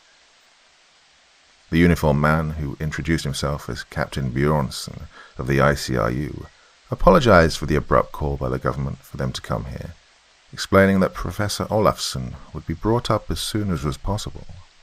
But for now, the situation was critical, and Kristin's knowledge of nuclear energy and Gunnar's use of radiation detection equipment would be vital for the coming mission. Kristin's head was still spinning from the rush of events. She'd been fast asleep in her apartment near Reykjavik University when she got the call at 3 a.m. that morning to be at Naval Air Station Keflavik by 7 a.m., prepared to spend several days in the mountains. It was near noon when they finally landed at Akureyri, and Kristin quickly forgot her hunger and rumbling stomach when she saw all the uniformed men and military-style weapons and trucks. "Captain Bjornsson," asked Kristin, "why are we here? I don't understand why the military would need people like me and Gunnar." Iceland prided itself in relying almost exclusively on renewable energy such as hydro and geothermal power. Iceland had no nuclear power plants and no nuclear weapons, so there was not much need for experts in nuclear energy or radiation detection specialists, except for scientific research. "Was there an accident?" continued Kristin. "Did a satellite crash on the mountain, or perhaps a foreign military aircraft?" Something like that, Miss Egilsdottir," replied Captain Bjornsson over his shoulder as he led the 2 scientists to their assigned vehicles. He directed Gunnar to place his equipment in the lead vehicle, while directing Kristin to take her bag to the last vehicle. As Gunnar made his way to the Arctic truck at the front of the convoy, Captain Bjornsson turned to Kristin. "Again, miss, I apologize for the rush, but I'm afraid that we are in somewhat of a race. It will be a few hours' drive until we reach our destination. We've packed a meal in your truck for you. Remember, you ought to tell no one what you have seen or what you have done when we get back from where we're going. It will cause unimaginable problems if word got out." "But Captain," persisted Kristin, "I still have no idea what we're looking for. Obviously it has something to do with nuclear energy, otherwise you wouldn't have called for Professor Olafsson and me. I don't know how I can be of help if I have no idea what I'm dealing with." A grim look came over Captain Bjornsson's face. "To tell you the truth, Miss Egilsdottir, neither do I. Nor does anyone else here know what we are dealing with. The report I got was just too incredible to believe. That's why I'll be in the lead vehicle, because I want to see it for myself, assuming that we're the first to get there. That's also why I need Gunnar up front with me. He'll be taking constant radiological readings to ensure that the way forward is safe for us." "And the armed men?" asked Kristin. "Why do we need them?" "Insurance," said Captain Bjornsson, watching as the 8 armed men of the Icelandic Crisis Response Unit and the 4 elite anti-terrorist operatives from Viking Squad mounted on the 2 trucks in the middle of the convoy, the ICRU men mounting an MG3 machine gun in the open top of the front transport truck. Insurance in case the way forward is not safe for us. Captain Bjornsson walked away towards the lead vehicle, leaving a bewildered Kristin behind. A chill ran up her spine as she walked towards the last vehicle in the convoy, but it wasn't because of the cold wind which blew up from the south. Kristin climbed into the surprisingly spacious back seat and found that she shared the truck with 2 other young ICRU men, the lower ranking of the 2 being the driver. In minutes, Captain Bjornsson came over the radio, signaling the 4 vehicles to move out of the airport and head southwest towards Mount Kerling. The young man sitting in the passenger seat welcomed Kristin with a big smile, reaching over and handing her a cardboard box and a cold bottle of Appleton. Kristin thanked him, opening the box to find a sandwich made of smoked salmon, Greek yogurt, and very thinly sliced apple between rye bread, along with packs of assorted jams, crackers, and chocolates. Her grumbling stomach reminded her that she hadn't eaten since the night before, and she gratefully munched on the military rations for a few minutes before striking up a conversation with the two other occupants. "I'm just as in the dark as you are, ma'am," said the young man in the passenger seat, a corporal who introduced himself as Alvar. "In fact, ma'am," said Private Logie, the driver, "we were sort of hoping that you might be able to shed some light on what we were looking for. Having a nuclear specialist with us lends an air of the ominous to this trip." "I'm afraid I don't have any answers either. And please, call me Kristin." She took a sip of her orange soda. "Your Captain Bjornsson was rather vague when he talked to me about why I was here." That is strange," agreed Alvar. "He's usually far more open and transparent with us. We don't usually wear combat uniforms, much less carry weapons. But this morning he ordered us into uniforms and ordered the armory to be opened and weapons and ammunition passed out. When Sergeant Hreinessen asked why we were doing such a thing, Captain Bjornsson said simply that we should be ready for a fight if the time comes." "I see," said Kristin, all of a sudden losing her appetite. "I heard we're going into the mountains to look for a ship," said Logie. "A ship?" yelped Kristin. "Like a spaceship? Could it be possible? I don't think so." "Maybe," said Logie. "These are crazy times. You heard that the Swedes found the Millennium Falcon at the bottom of the Baltic Sea, right?" "No," answered Kristin. "Well, they found something shaped like the Millennium Falcon at the bottom of the ocean. It wasn't the actual spaceship. I heard rumors that the Chinese stole it right out from under the Swedes' noses," said Logie. "Then American Navy SEALs stole it from them when the Chinese tried to bring it back to China. So the Chinese bombed the Navy SEALs, which accidentally caused a volcano to erupt right under one of their artificial reefs in the South China Sea." "Where do you idiot privates get all your bullshit rumors?" said Alvar, punching Logie in the shoulder. "You were a private once, Alvar," said Logie. "Didn't you hear your own share of bullshit rumors?" Yes, I did," replied Alvar. "But then I learned to pull my head out of my ass, and that's why I'm a corporal now." "Now your ass is on your head," laughed Logie. "That's Mr. Corporal, sir, to you, Private," returned Alvar, laughing light-heartedly. "What if Captain Bjornsson meant we were looking for a real ship instead of a spaceship?" mused Kristin. "How could a real ship end up on the mountain?" asked Alvar. "I'd sooner believe Logie's bullshit crash spaceship theory." "No," said Logie. "We could be looking for an actual ship. Hey, ever hear of the Philadelphia experiment, when the Americans tried to transport one of their ships from one port to another? Well, the story had it that they secretly teleported one of their destroyers from Philadelphia, and it reappeared in another port with the crew having gone insane or found fused to the bulkhead." "Oh, that's terrible," said Kristin. "That's bullshit," added Alvar. The buildings, houses, and shops of Akureyri swiftly passed in the rearview mirrors as the main road turned south, and soon the convoy was on the flat open road surrounded by lonely ranches, farms, and flat snow-swept plains with white-capped mountains in the distance.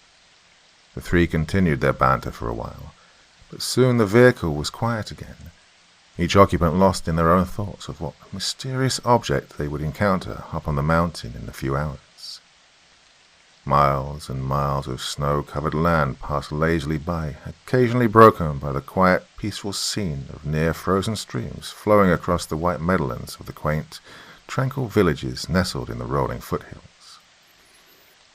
The noise of the heater mixing with the intermittent squelch of the radio was the only sound as the hours ticked by, as the steady heat and rumble of the truck finally conspired to put Kristin to sleep.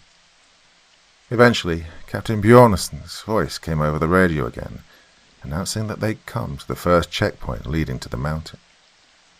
The National Police had closed off all roads surrounding Mount Curling for 10 miles to civilian traffic.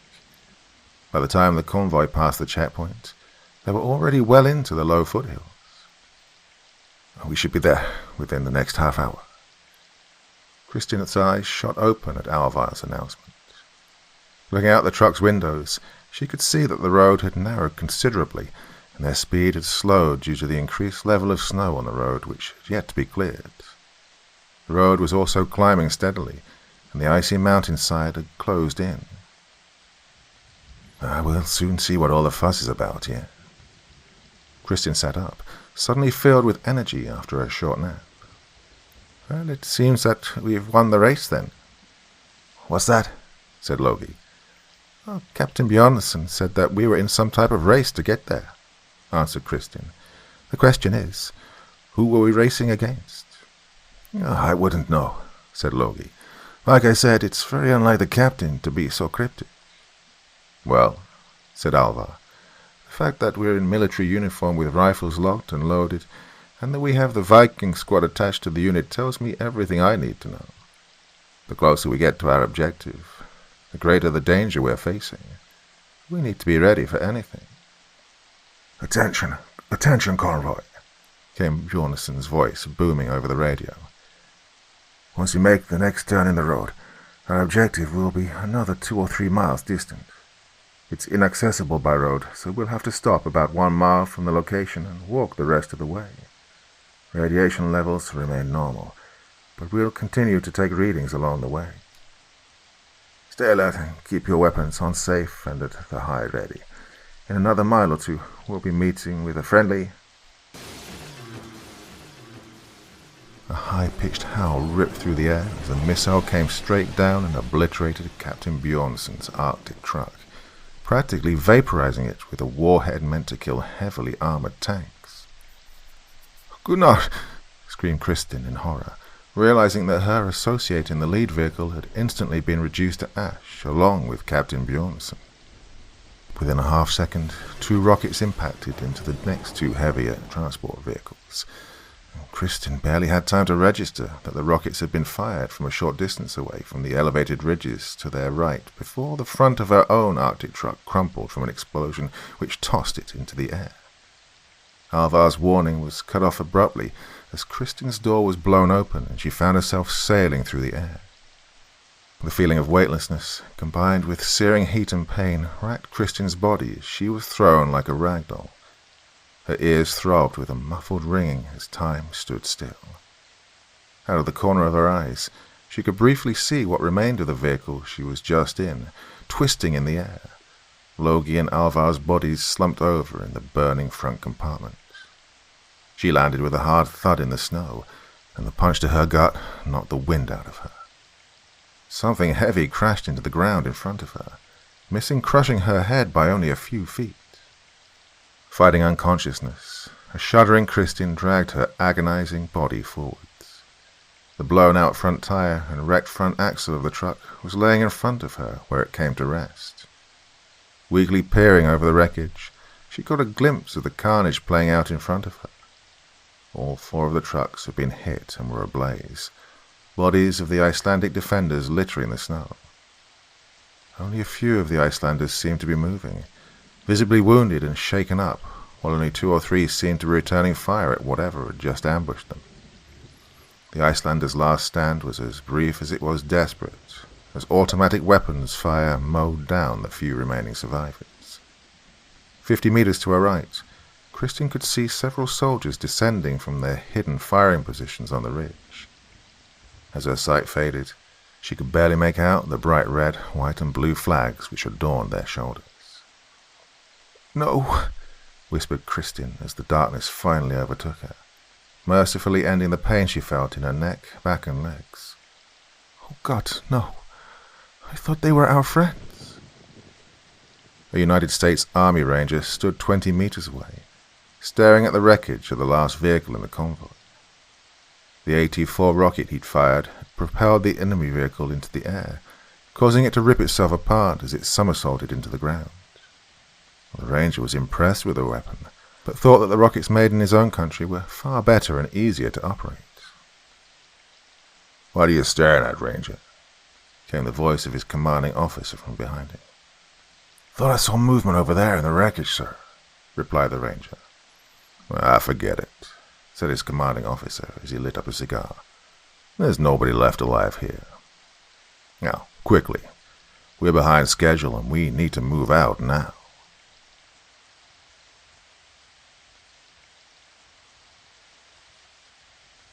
Part 2.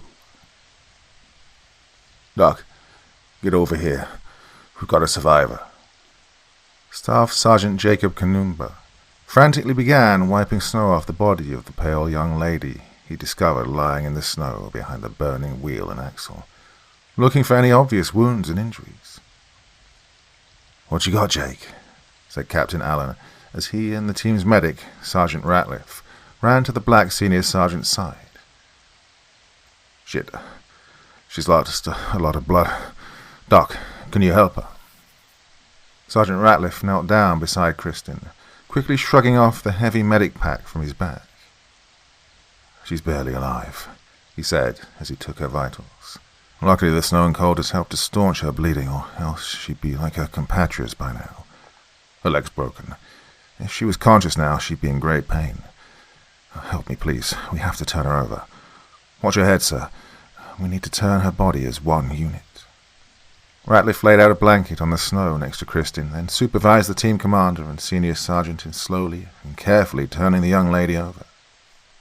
As the 3 SAS soldiers frantically worked to save the girl's life, the rest of the team fanned out to discover who'd ambushed the Icelanders. The vehicles were still burning and the tracks of the attackers were still fresh, revealing to the SAS soldiers that the ambush occurred a little over an hour earlier. Whoever had attacked the convoy had come down into the ambush site from their hidden firing positions to put a bullet into the heads of each of the fallen defenders. For the number of tracks in the snow, there looked to have been at least a dozen attackers, maybe more. Lieutenant Fletcher led Sergeant Hassan and Lance Corporal Kelly up the gently sloping ridge, following the tracks back to their source. Corporal Babu cautiously walked among the burning wreckage of the convoy, slowly sweeping his L7 machine gun back and forth. His assistant, Colonel Lance Corporal Jackson Mobley, a few paces behind him. Bodies of the Icelandic defenders were scattered across the ground. By the looks of things, the Icelanders stood little chance against the firepower used against them, which, in truth, looked to be a case of extreme overkill. Still, it appeared that at least 2 members of their Viking squad and a member of their ICRU put up a brief defense before being cut down by small arms fire. A weak scream suddenly pierced the air, and they stopped and looked back at where the medic was located. It's okay, Mom," said Sergeant Kanumba, as the girl suddenly came to, eyes wide with pain and fear. "We're here to help. You're safe now." The girl's breathing intensified, as her eyes darted back and forth between the deadly intimidating soldiers crouched down around her.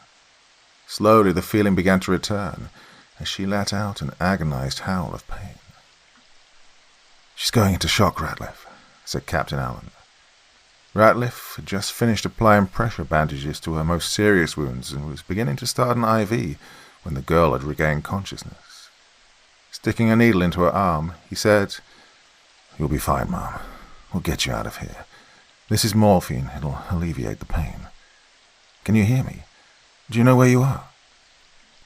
Kristin's breathing slowed as the drug slowly relaxed her. Looking around in confusion, she still felt a tinge of panic. The soldiers weren't speaking Icelandic.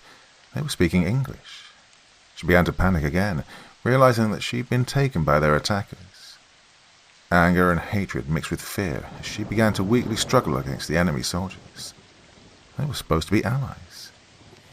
"Please, Mom," said Sergeant Kanumba. "Our medic is trying to help you. He can't put the IV in if you keep struggling."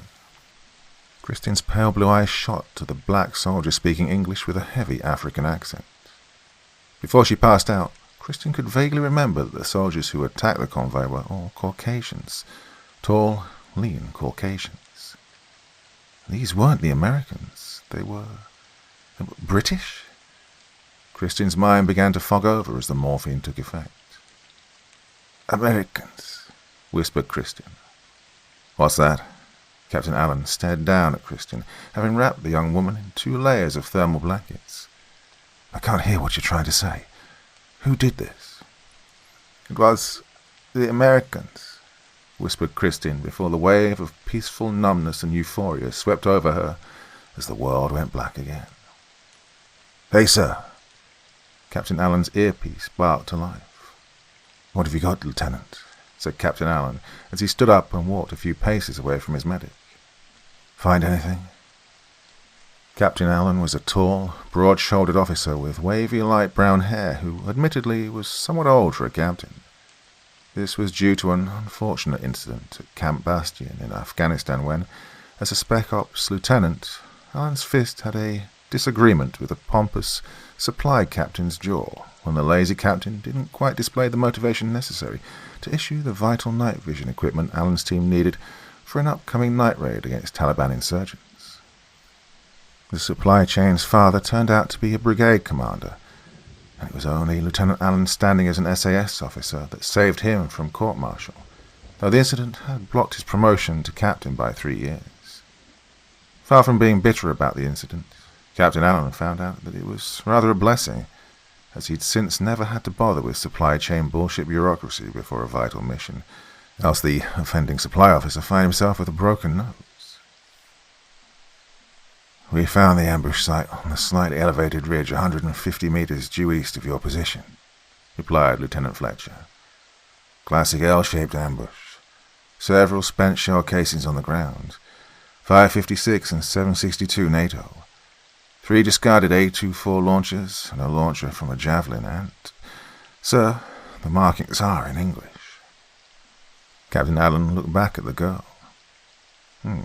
She said they were Americans, he thought. They couldn't have made it any more obvious that they were Americans if they'd left behind NFL football jerseys, empty cans of light beer, and country music CDs scattered across the snow. At that moment the ground rocked as an ear-splitting explosion shook the air, as billowing clouds of black smoke rose into the air behind the ridgeline 1.5 miles to their northwest. The blast was so powerful that it caused sheets of ice and snow to tumble down steep mountain slopes, causing most of the stunned SAS soldiers to lose their balance as the ground shifted under their feet. The 16 Army Rangers were on the southern slopes of Mount Curling, having successfully completed their assigned mission and extracted all of the data they were looking for. Despite the not unexpected run-in with the meager Icelandic paramilitary group, the commandos had completed their task well ahead of schedule and were now on their way to rendezvous at a small secluded farmstead at the base of the mountain, operated by friendly operatives. There the Rangers would exchange their weapons and uniforms for civilian clothing and passports out of Iceland and back to their native country. The blanket of snow on the ground gradually became thinner as the commandos descended from the mountain, the target's safe house now less than a mile distant behind the next low foothill.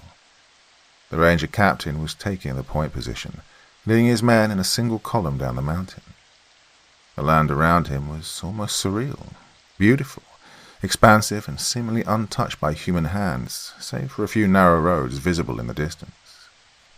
And aside from a few flocks of sheep and the curiously small Icelandic horses grazing in meadows of patched snow, there seemed to be no other sign of humans for miles around. The scenic vestige reminded the Ranger commander of the steppes which he'd grown up on, in the city of Bugachani, next to the river Angara, though the government was not as kind to the treatment of the land as the people of Iceland were. Still, he had to remind himself that he and his men were not back home. They were inside of a NATO country, though it was the least populated and, militarily, easily the weakest of all the enemy nations. He stopped and raised a fist, slowly lowering himself to the ground. The rest of the Rangers behind him did the same thing, alternately pointing their weapons outwards to provide a 360-degree field of fire. The Ranger commander had served in conflicts ranging from the Ukraine to the North Caucasus to, most recently, Syria, and he did not survive by ignoring his battle instincts. Something was wrong. He could feel it. He scanned around, taking in his surroundings. His men were in single column on a spur of tall grass, which led down into a gently sloping shallow valley. On the opposite side was another gently sloping hill, on the other side of which was their safe house. "Sir," came the voice of his senior sergeant over his earpiece, "do you see something?" The ranger captain craned his neck around as he put a pair of range-finding binoculars to his eyes. "Scan your sectors," he replied as he looked left to right. Somewhat disappointed, he found nothing out of the ordinary, not even a helicopter in the sky coming to investigate the carnage they'd just wrought 3 miles behind them. Nothing. "No signs of movement," came the reports from his squad leaders. "Okay," the ranger captain replied as he slowly stood up from the tall grass that rose to just below his hips. Cautiously, they moved out across the plain under clear, late-afternoon skies, which were gradually turning into a deeper shade of turquoise. The rangers crossed over the shallow valley without incident and up the other small hillside. Just short of the crest of the hill, the ranger captain halted his men again as he went forward to the top of the hill. The hilltop was devoid of any foliage, so he hunkered down on the snow-packed grey granite, looking down at the safe house, which was now only 200 meters away in a sloping meadow below him, where the lush grass mixed with more patches of snow. Around him, all was quiet, as if the scene was simply a painting of a lonely farmstead. If anything was observing us, thought the ranger, it was the sheep. Lighting up his cigar again, he whispered into his earpiece, "It's clear. Move out." The sound of an L-129 battle rifle spat out in the distance from behind him, followed in quick succession by 3 more shots. This was intermingled by the heavy rattle of an L-7 general-purpose machine gun and the pop-pop-pop of the L-119 assault rifles as small arms rounds struck the ranger column from an elevated position behind them. Both of the ranger team's automatic weapons gunners spun around to return fire at their attackers, but one found himself on the receiving end of a grenade fired from a 40mm grenade launcher. The ranger disappeared in a cloud of black smoke and shrapnel before he could fire a well-aimed burst from his weapon. The other ranger squad automatic weapon gunner was able to direct several bursts towards where he believed the attack was coming from. However, the rangers were on an upward slope, while their attackers were at a slightly higher elevation behind them across the shallow valley.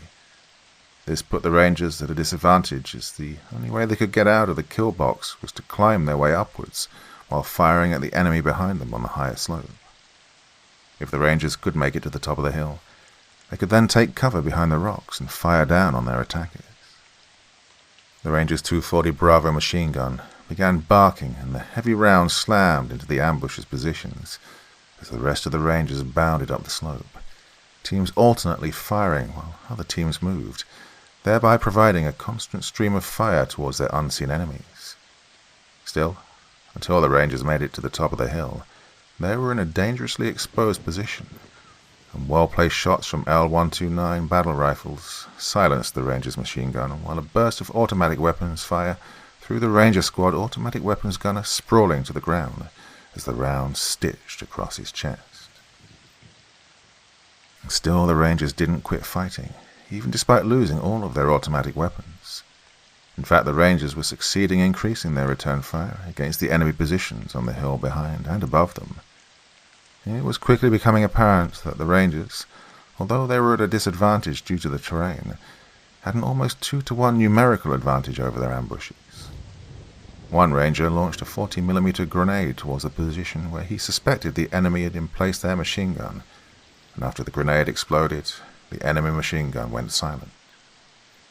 However, that ranger grenadier and another ranger beside him were themselves engaged by an enemy grenadier, the well-placed high-explosive round impacting between them and blowing them both to pieces.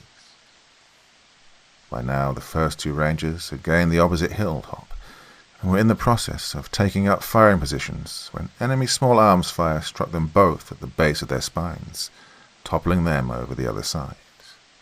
Still, without the enemy machine gun to support them, the remaining U.S. Army Rangers had managed to gain fire superiority over their ambushes. Having managed to valiantly fight their way to the top of the hill, the Rangers would now be able to fire down on their attackers.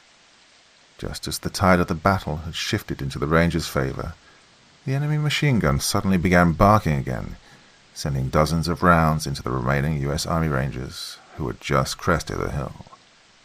Into this chaotic mayhem, another 40mm high-explosive grenade fell in the midst of the Rangers' position. Then another round fell. Then another. Then another. The whole time, the enemy machine gun swept fingers of deadly accurate fire back and forth across the top of the hill. Soon it became clear that nothing could have survived where the Rangers had made their final stand. "Ceasefire!" yelled Captain Allen. "Ceasefire! Medic, we have people that need attention here."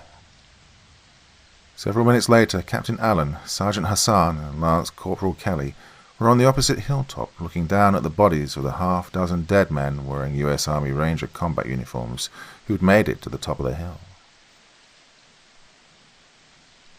"Oh, they really went out of their way to make it look like they were Americans to the untrained eye," said Captain Allen. "But on a mission like this, real Army Rangers would never wear the patch of the 75th Regiment, much less a big, bright red, white and blue national flag on their shoulder." "So, they aren't Rangers then?" asked Lance Corporal Kelly with an exhausted but relieved sigh. "No, they aren't Rangers," said Captain Allen. "They're Russian Spetsnaz. Look at the cigar that the officer was smoking. It's Cohiba, imported into Russia from Cuba and highly favored by their military officers." "Okay then, how the hell did the Spets get so much American kit and weapons?" asked Lance Corporal Kelly in disgust. "Shit," said Sergeant Hassan. "What didn't the Yanks give to the enemy Biden-surrendered Bagram Air Base to? Hell, I'm surprised that the Russians didn't just drop in with a bloody battalion of ex-US Army MRAPs and MATVs." The air whipped around the British soldiers as Captain Allen looked down at the tranquil and innocent rustic farmstead at the base of the hill, thankful that it had been spared from the violent and tragic events which had just transpired. 2 Puma helicopters of the Icelandic Coast Guard were descending out of the darkening sky from the west. They were coming to bring out the wounded and the dead. Naval Air Station, Keflavik. The mood was somber on the naval base, and even though the 8 men of the 19 Troop, D Squadron, 22 SAS, had defeated a Russian Spetsnaz force that was twice their number, the British commandos felt absolutely no sense of victory. It was just 2 days after the battle before the bodies of Lieutenant Noah Fletcher, Staff Sergeant Jacob Kanumba, and Corporal Thomas Babu were finally transferred into British custody to be flown home to England. Captain Allen and the remainder of his team had no time to mourn the loss of their comrades. The press of events had increased dramatically in less than a day, and the news for the nation of Great Britain was growing even more dire. Since the battle between the SAS and the Russian Spetsnaz, Iceland's Prime Minister Katrin Jakobsdottir had ordered an international exclusion zone around Mount Curling. With the exception of authorized personnel, absolutely no one was allowed within 10 miles of this secured area. By now, Royal Navy Intelligence Officer Commander Hollingsworth and a handful of other staff officers had arrived from Fleet Command in Whitehall. In addition, government officials from Iceland, including the President and Prime Minister, and the Joint Military Defence Liaison from Norway, had assembled in Keflavik for the above top-secret briefing which Captain Allen was giving regarding the mission which he and his men had just concluded. Noticeably absent from the briefing were the representatives of the United States, including the U.S. Ambassador to Iceland, as Prime Minister Jakobsdottir wisely chose caution over carelessness. She could not take the chance that whatever might be revealed in the briefing would go from Biden's lips to China and Russia's ears. In a highly secured conference room surrounded by Icelandic, Norwegian and British security specialists, Captain Allen began his report to the assembled officials. With satellite photos revealing that both the British HMS Northumberland and the Russian B-586 Kronstadt had come to grief less than 3 miles apart on the slopes of Mount Curling, it was decided by both the British and Icelandic governments to first secure the Russian submarine for fear of any nuclear materials it might have been carrying. Captain Allen, still wearing the uniform that he wore when his team encountered the Russians 4 days earlier, reported that on the day of the battle he and his men were waiting to rendezvous with their Icelandic counterparts, not knowing that they'd been previously ambushed by Russian commandos disguised as American Army Rangers. Apparently, the Russians had no intelligence information that British SAS were also operating in the area. When the Icelandic convoy failed to appear at the designated time, and having lost all radio communications with them, Captain Allen took his team to investigate, ultimately arriving at the carnage of the ambush site an hour after it had occurred. They discovered one survivor, the nuclear research assistant Kristin Egilsdottir, who managed to inform the SAS team that their attackers were Americans due to their bright national flag patches that they were wearing on their uniforms. Immediately suspecting that the attackers were Russian Spets, Captain Allen ordered his men to move out in pursuit, just moments before the Russians blew the remains of their submarine. Unfortunately, despite their best efforts to save her, young Miss Egilsdottir had slipped into a coma while in the medevac helicopter transporting her to the nearest hospital. The British caught up to the Spets commandos as they were making their way down from the mountain, their mission to destroy what remained of the Kronstadt completed. However, instead of immediately engaging the Russians, Captain Allen decided to follow behind them as he gathered more tactical data on who he was facing. The British were outnumbered, and Captain Allen wisely waited until the terrain favoured his team before acting. That opportunity occurred when the Russians descended into a shallow valley and began their gradual climb up the opposite slope. Now on an elevated firing position, and knowing that the Russians would have to climb while defending, Allen ordered his men into a hasty ambush and began the combat engagement. The battle cost the SAS commandos the team executive officer, Lieutenant Fletcher, the team's senior NCO staff sergeant, Kanumba, and the team's machine gunner, Corporal Babu. After a grenade killed Corporal Babu, wounded Lance Corporal Mobley, the assistant gunner, painfully took up the machine gun and began engaging the last of the Russians before they reached the safety of the crest on the opposite hilltop, as Kelly launched round after round of rifle grenades into the retreating Russians, until Captain Allen called a ceasefire. There were at least 4 wounded Russians still clinging to life, but they chose to end their own lives before the SAS could get to them. Curiously, Captain Allen's team found nothing intelligence-worthy on the dead bodies of the Russian commanders. No launch codes, no secret data or storage hard drives. The SAS team found nothing about the Russians' new attack submarine that the Russians wouldn't want to fall into hostile hands. The only thing that the British found was a black metal box on the dead Russian officer, a box which Icelandic naval intelligence would later identify as a PCC sonar data signal storage device. Despite their losses, Captain Allen's team continued on their mission, including Lance Corporal Mobley, who refused to be medevaced out of the field. In spite of the painful shrapnel wounds on his back and right arm, Mobley insisted on carrying the team's L7 machine gun after the loss of Corporal Babu. The team eventually discovered the Russian submarine lying inverted and collapsed into the mountainside, broken up into several pieces as if it had been dropped from several thousand feet straight down. As expected, the SAS team found that the Russian commandos had attached explosives to all secret equipment aboard the wreckage, as well as all armament and torpedoes, and blew the entire thing to hell.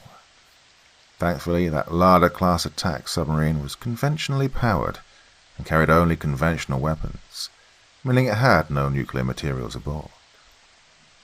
Frozen body parts and pieces of the crew were also scattered across the landscape, though Captain Allen surmised that their bodies had remained relatively intact before the Russian Spets detonated the explosives.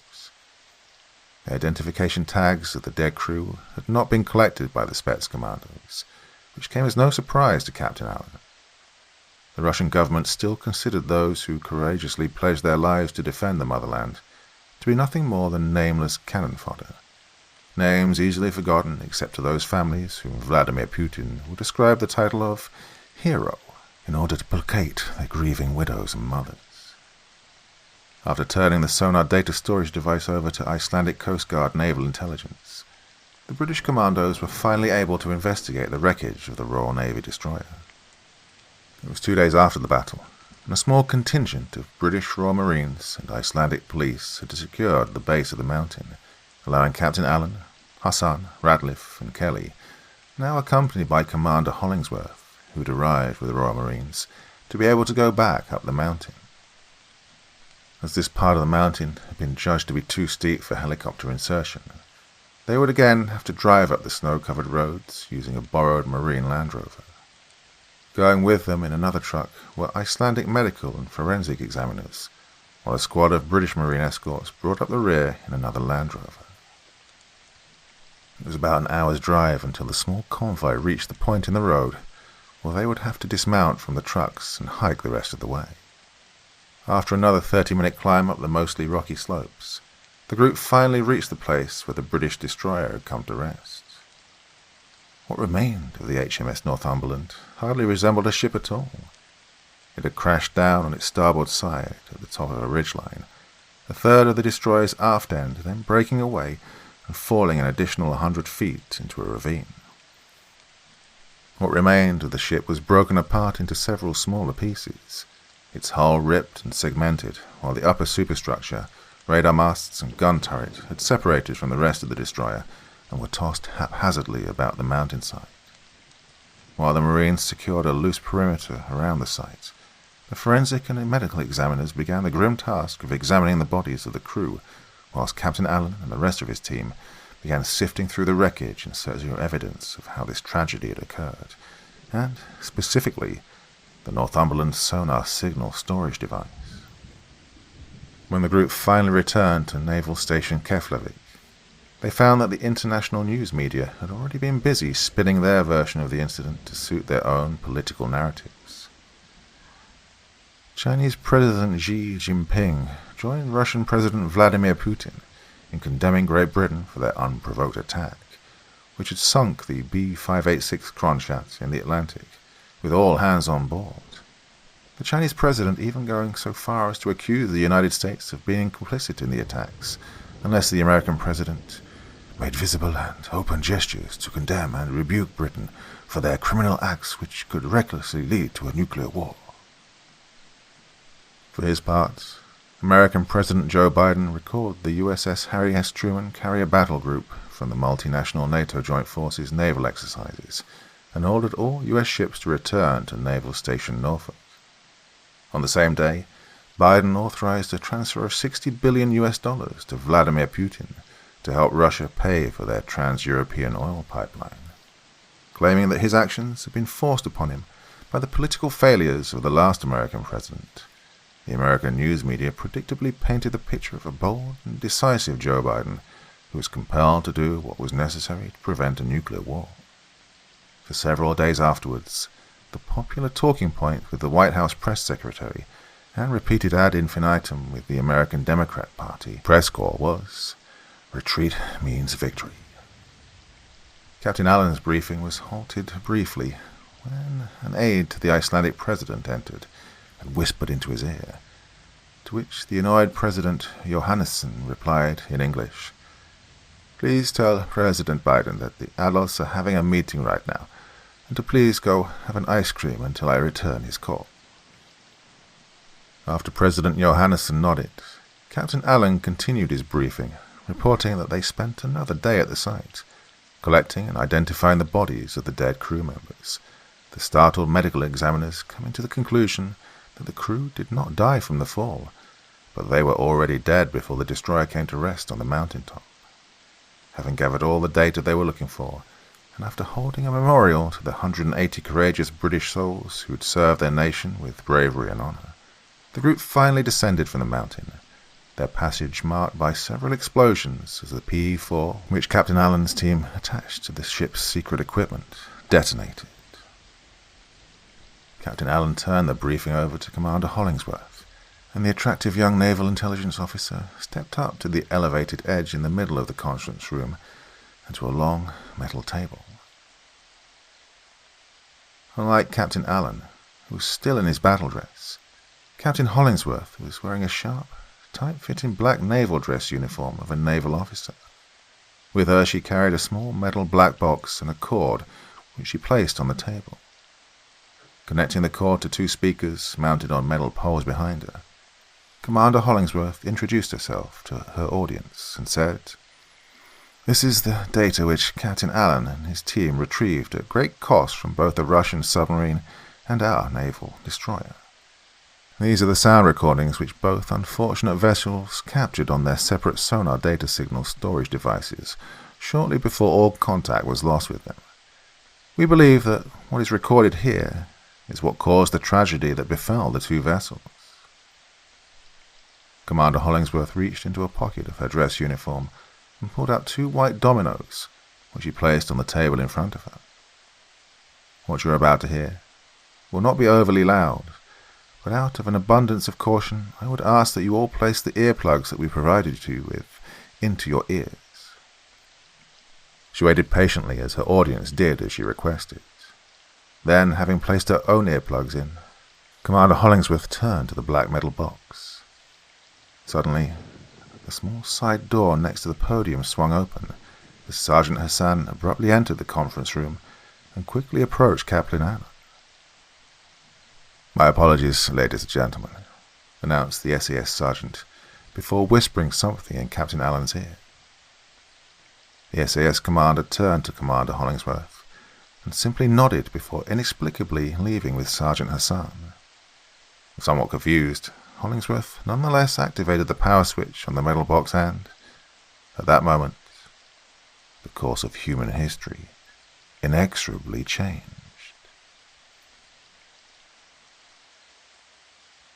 Part 3. Viana do Castelo, Portugal. In a matter of mere seconds, a dense black fog seemed to rise from the ocean, moving inland and instantly blanketing the picturesque seaside city of Viana do Castelo. One moment, a warm sun shone down from a cloudless blue sky, as a gentle breeze from the sea caressed the inhabitants and tourists of the popular coastal industrial city, and in the next, the city was thrown into a panic, as if it had been ripped from the planet and tossed into the black void of space. None of the inhabitants heard the wails of the city's public address warning horns, nor indeed any of the sounds usually associated with a city of 88,000 souls, as an inexplicable and haunting noise drowned out the cacophony of instant panic. However, as the noise decibel levels reached the point where citizens fell to their knees in the near pitch-black fog, eyes squeezed shut and hands desperately pressed against ears, the earth suddenly buckled and rumbled like that of the force of an atomic bomb, the concussive force blowing out windows and collapsing buildings. And then, just minutes after it had started, the nightmare that befell Viana de Castelo ended. After the sudden and violent quake which shuddered the ground for over 100 miles, as if a mighty god had angrily sundered the earth with a bolt of lightning, the fog lifted, and the deafening noise ceased, leaving behind a stunned population swimming in a sea of sirens, alarms, screams of shock and confusion, and as the people's attention was drawn to the west, prayers for mercy. To the west, just outside the city proper, where the source of the massive quake was felt, great plumes of dust and smoke rose hundreds of feet in the air. Naval Air Station, Keflavik. The sound emanating from the speakers was steady and pulsing, like a stringed orchestra seemingly playing one long random note after another, as if conducted by a mad composer, interspersed by deep howls that dipped in pitch to a low growl, like the plaintive cry of a wolf, before once again returning to the sound of the mad synchronized strings. It was an eerie song, one that you might expect to hear in the vast emptiness of space, but also unsettlingly calming. As Commander Hollingsworth promised, the sound wasn't particularly loud, and a few in the back of the conference room removed their earplugs to get a clearer listen to the cosmic-sounding song. These sound recordings are relatively unfocused, as they are being played over these speakers behind me, said Commander Hollingsworth, as she twisted the height adjustment knobs on the stands, lowering both speakers to the height of the table. She then pointed the speakers on the 2 dominoes lying on the table, the sound making the table vibrate and causing the dominoes to move in small circles on the surface. Here, the sound is being directly focused on the dominoes at 60 decibels, roughly the equivalent of a normal speaking voice. Each of these dominoes weighs 8 grams. "Now, watch this," said Hollingsworth as she turned up the volume slightly. Prepare yourselves, please." The 2 dominoes shot straight up, hovering steadily and motionless 4 feet above the table. "This is what happens at 63 decibels, continued Hollingsworth as she slowly turned the volume control knob. "And this is what happens at 75 decibels, or about the volume of a vacuum cleaner." As the volume increased, the 2 dominoes shot straight into the ceiling and hung there as if struck by magnets, before falling again to hover 4 feet above the table, and then shooting up into the ceiling again. The dominoes continued doing this over and over again, yo-yoing up and down repeatedly until Hollingsworth finally shut power to the speakers, causing the 2 dominoes to finally fall with a clatter on the table. If the sound were directed straight down onto the 2 dominoes, they could theoretically continue going straight up into space, depending on how high the source of the sound was coming from, she continued. "We believe that this phenomenon is exactly what befell the Northumberland and the Kronstadt. We know that sound at 150 decibels can stun a human, and 190 can cause death. We estimate that the decibels necessary for the mysterious sound to lift the 2 ships out of the Atlantic and drop them thousands of miles away had to be in excess of 500 decibels, and perhaps going as high as 700. Moreover, for the 2 ships to have come down on Mount Kerling, the sound had to be directed straight down from an incredible height. The stunned audience of military and government officials barely had time to comprehend what they'd just seen and heard when the main doors to the conference room opened and Captain Allen and his men entered. "My apologies, ladies and gentlemen. Commander Hollingsworth." Captain Allen marched quickly to the podium, again flicking on large television monitors which were mounted on the walls surrounding the conference room, with a small universal remote control as he went. "I'm sorry for interrupting this briefing, but I'm afraid there's just been another incident." The 8 monitors came alive with images of different news stations from across the globe, each reporting on the same horrific and unbelievable story on a scale unseen since the terrorist attacks of 9/11. The news films identified the location as Viana de Castelo, a city on the northern coast of Portugal just south of the border with Spain. Shaky cameras focused on the thing that clearly should not have been there, screams of panic and sirens in the background mixing with the sounds of military helicopters and fighter jets. Standing in the middle of a half-mile-wide crater stood a monstrous, dripping, dark grey rock monolith, nearly 80 stories tall. Captain Allen turned to Commander Hollingsworth. "We've been ordered to escort you back to England," he whispered. "The rest of the staff officers will remain here in Keflavik to assist in intelligence gathering, and our marine contingent will stay at Mount Kerling to help secure the mountain perimeter. But Whitehall needs you back as quickly as possible with the sound recordings." "What happened, besides this?" whispered Hollingsworth, her eyes glancing alternately between Captain Allen's grim face and the monitor behind him showing the rocky monolith towering over the hills overlooking the Portuguese city. "Why the hurry?" "MI6 just intercepted a top-secret communique between Beijing and Washington," whispered Captain Allen. "Since we aren't giving up what we found, China's demanding that Biden get it for them." Captain Allen gave an expression as if he'd just taken a deep breath from a dead and decaying skunk. "President Biden has just activated the Delta Force. That recording needs to be out of Iceland and in Whitehall's hands before the Deltas get here." Commander Hollingsworth and the SAS commandos prepared for extraction out of Iceland, each weighing the new and ominous situation which had suddenly been dumped into their lap. Great Britain had acquired evidence that there was a mysterious sound-generated source, most likely extraterrestrial, which was powerful enough to lift ships weighing tens of thousands of tons out of the water and dropping them hundreds of miles away. Russia and China wanted to take that technology from Great Britain, and their extensive propaganda media was working overtime to paint the British as public enemy number 1 on the world stage, the British government behaving like a rogue state, wanting to engulf the world in a nuclear confrontation for some nefarious purpose that only the wealthy capitalists in the city or America's Wall Street knew about. It was also clear that the President of the United States didn't want to piss off either China or Russia, and was apparently willing to help them get what they wanted from Britain.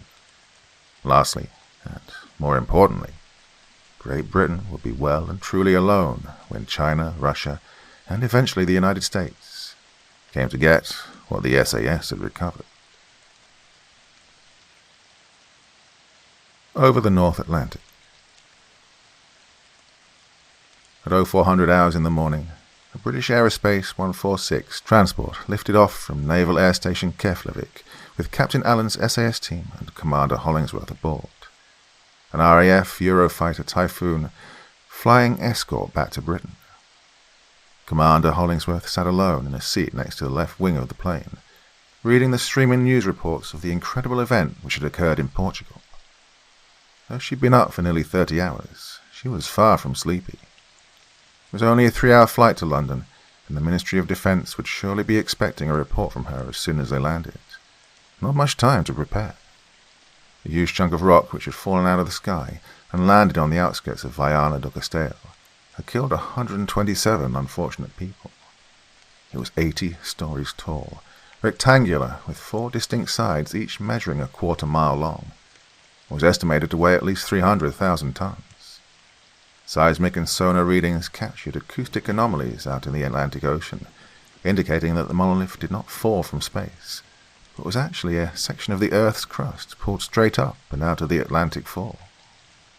There were also reports that these events had been preceded by a thick, near opaque, black fog. Both the residents living near Mount Curling and the people living in Viana do Castelo reported experiencing that phenomenon. Hollingsworth knew that she was way out of her league with this, but the desire to get to the bottom of this phenomenon drove all feelings of fatigue from her body. Sitting 2 rows in front of Commander Hollingsworth, Captain Allen sat alone in his own aisle, struggling to put his own after-action report together for his commanders. He hated writing reports, especially when they had to include details of losing good men.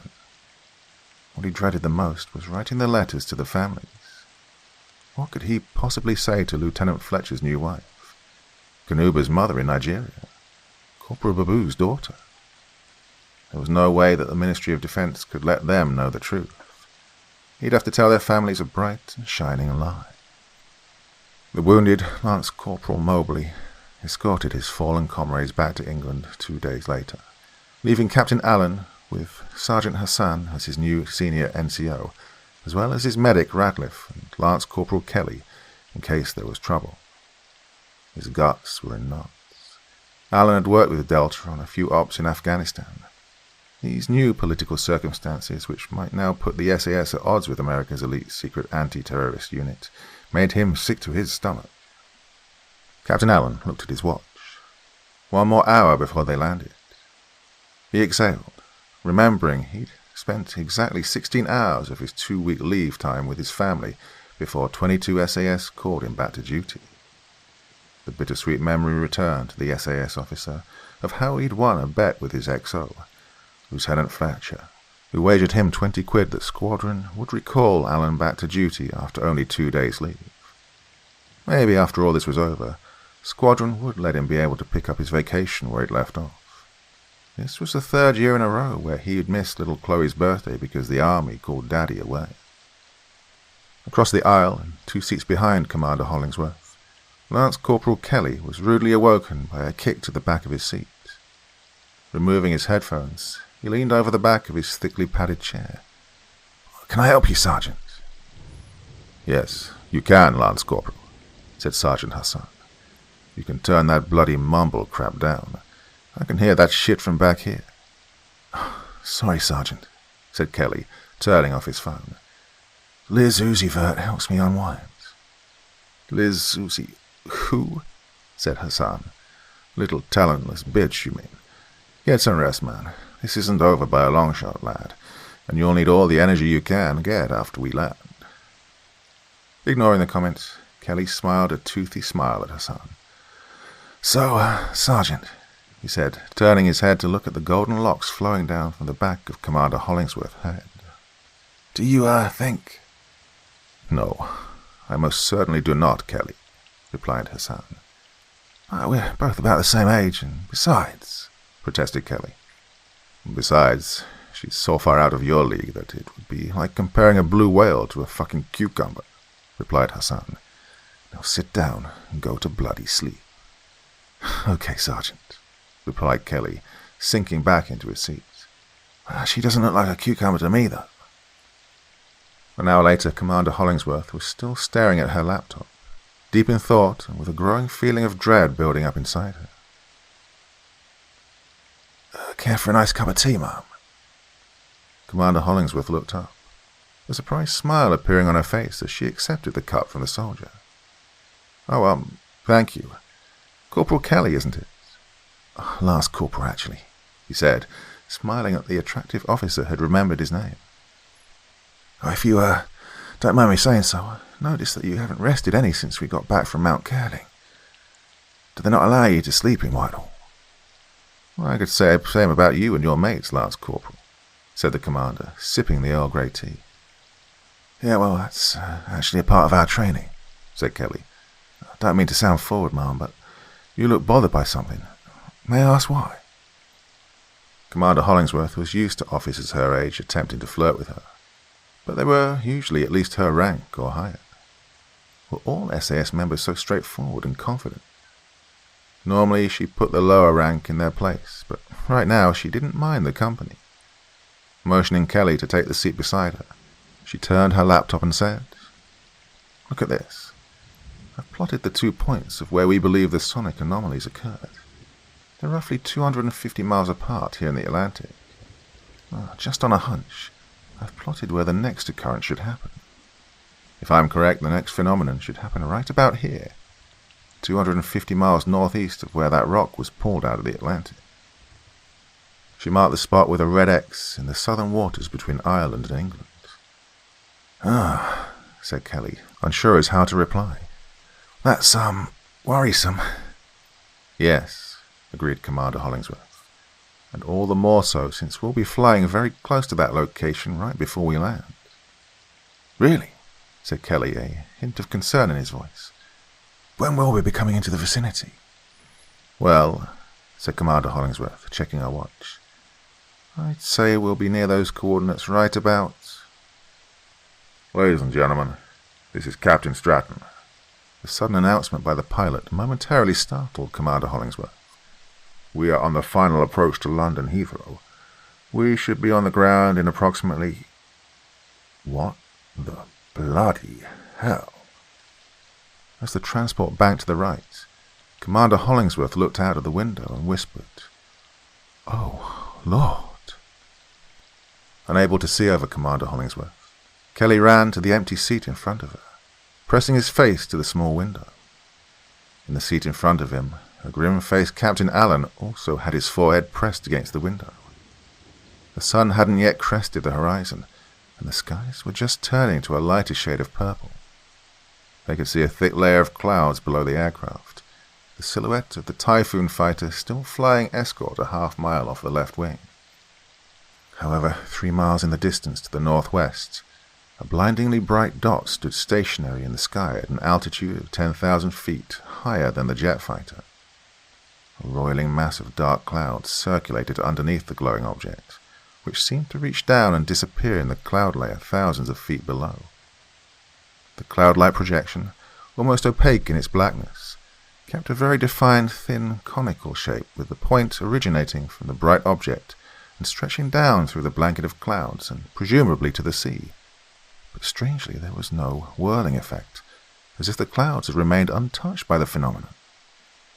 Radcliffe, Kerry, grunted Sergeant Hassan, who was looking out the window in the rear of the plane. Make yourselves useful and get a vid of that thing. Commander Hollingsworth was so entranced and bewildered by the sight that she had forgotten to pull out her own camera phone. Doing some quick estimations, she calculated that at the point which the cone of black fog touched the ocean, it would be roughly half a mile in diameter. Hands trembling, she finally produced her phone and pointed it out the window, her phone seemingly taking forever to get to the app as it fought against her to pull up the record video function. When it finally came up, the object was at the far left of the window, the plane's pilot taking evasive maneuvers to avoid the ominous phenomenon. No, said Hollingsworth. We have to turn into it. I have to get a better... Something long and metallic suddenly emerged from where the black cone of fog penetrated the clouds below and soared at incredible speed in an upwards arc towards the transport, much like a surface-to-air missile. The Typhoon fighter jet pulled straight up and nimbly looped over, the pilot yelling a warning as the object sailed underneath and past his jet.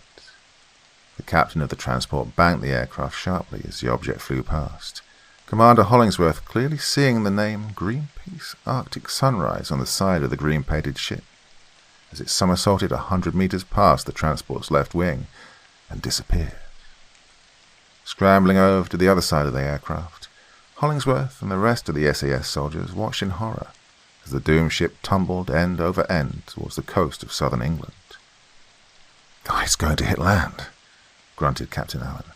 "Where?" asked Hollingsworth. Captain Allen saw the ship tumbling away towards a bay 10,000 feet below. "If I'm not mistaken, I'd say Barnstaple," he replied, recognizing the familiar shape and terrain features of the beaches which he liked to take Barbara and his daughter Chloe for surfing holidays on those rare occasions he could get away from his responsibilities. The transport was in a steep right-hand turn, and Hollingsworth had to struggle to make her way towards the front of the transport. She made it to the cockpit door just as the pilot leveled off the wings. "Captain Stratton," she yelled, banging on the door. "This is Commander Melissa Hollingsworth, British Naval Intelligence from Whitehall. I need you to deviate course. We need to land at the nearest airport to Barnstaple at once." 4 hours later, Commander Hollingsworth and her SAS escort were standing on the beaches of the Croyd sand dunes about 8 miles east of Barnstaple. Having previously used a SATCOM phone to contact Whitehall, Hollingsworth briefed Admiral Radabar about what she'd witnessed over the Atlantic, sending Fleet Headquarters the video she and the others had been able to record on their phones, as part of her report, as well as her decision to divert from London to Exeter, the closest airport to Barnstaple. Admiral Radabar, for his part, concurred with her decision, citing an unpleasant disturbance which was occurring at London Heathrow at that very moment. A military escort awaited them when they landed at Exeter, and they were quickly whisked away. Barnstaple was roughly 50 miles away from Exeter Airport, as the 2 Army Panther armoured trucks raced westwards across the countryside towards the coast. Additionally, local law enforcement had been called to cordon off the beach until authorised officials from the Ministry of Defence arrived. Hollingsworth maintained constant communication with Admiral Radabar, who informed her that the disturbance at Heathrow involved the detaining of 6 sturdy-looking men with American passports by MI6 and who were now being interrogated as suspected covert Delta Force operatives.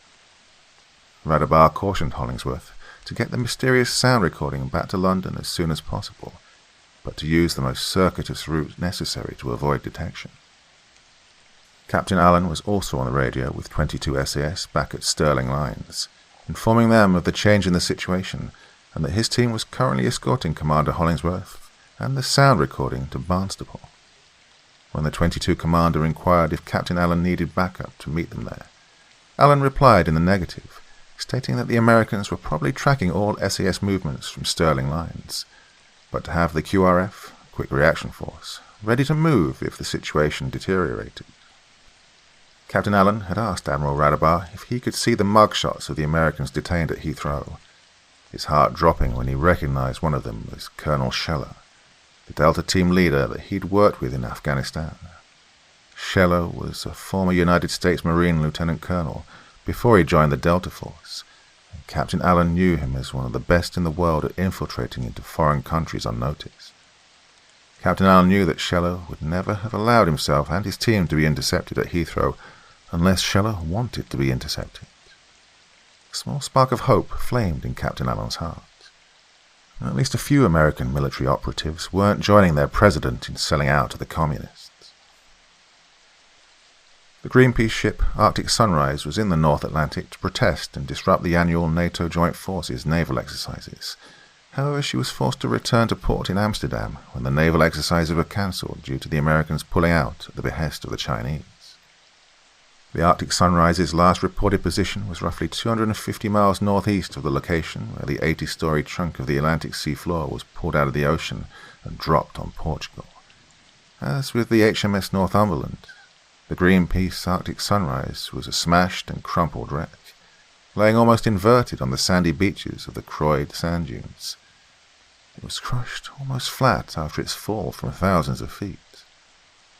Captain Allen and his men stood next to the Panther-armored vehicles, staring at the wrecked ship while Commander Hollingsworth tapped frantically on her laptop on the hood of one of the vehicles. The time between each of these sound anomalies is halved between each occurrence, observed Captain Allen. 10 days, 5 days, 2.5 days, almost as if something was steadily getting closer and closer to Earth. Assuming that timeline is correct, we can expect the next sound anomaly to occur within the next 24 hours, maybe sooner. Can we get an estimate of where it might occur, Commander? Well, assuming that the next phenomenon will occur roughly 250 miles from where the Arctic Sunrise was picked up and dropped, then the next occurrence will be here, said Commander Hollingsworth, pointing at her laptop to an area in the middle south of England. Where exactly is that? Asked Captain Allen.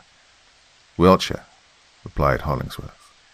Here, let me see if I can get a more precise grid coordinate. She moved her cursor over to the enlarge and enhance icon, punching in the estimated grid coordinates for the next occurrence. It's giving me 51 degrees, 1044 north, 1 degree, 4934 west. That's the Salisbury Plain. The Salisbury Plain? What's there? Asked Sergeant Hassan.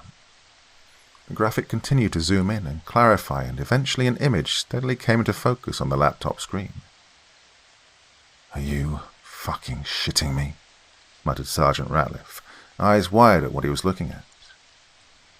Please tell me we didn't just wake up in a bloody Doctor Who episode, said Kelly. Commander, said Captain Allen, we need to get to Stonehenge ASAP.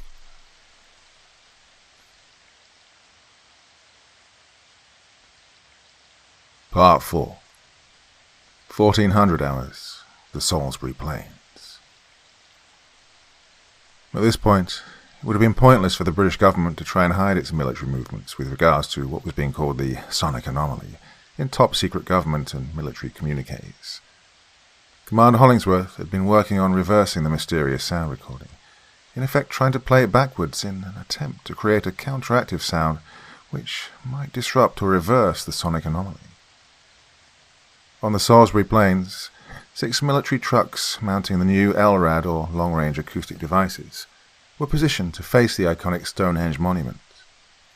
These were specifically designed trucks modified to mount the high decibel-producing systems used for military psychological operations. The emitter cables were connected together and led to Commander Hollingworth's black metal box, which was positioned in one of the Panther trucks and contained the only known recordings of the sound phenomenon. She was successfully able to reverse the recording.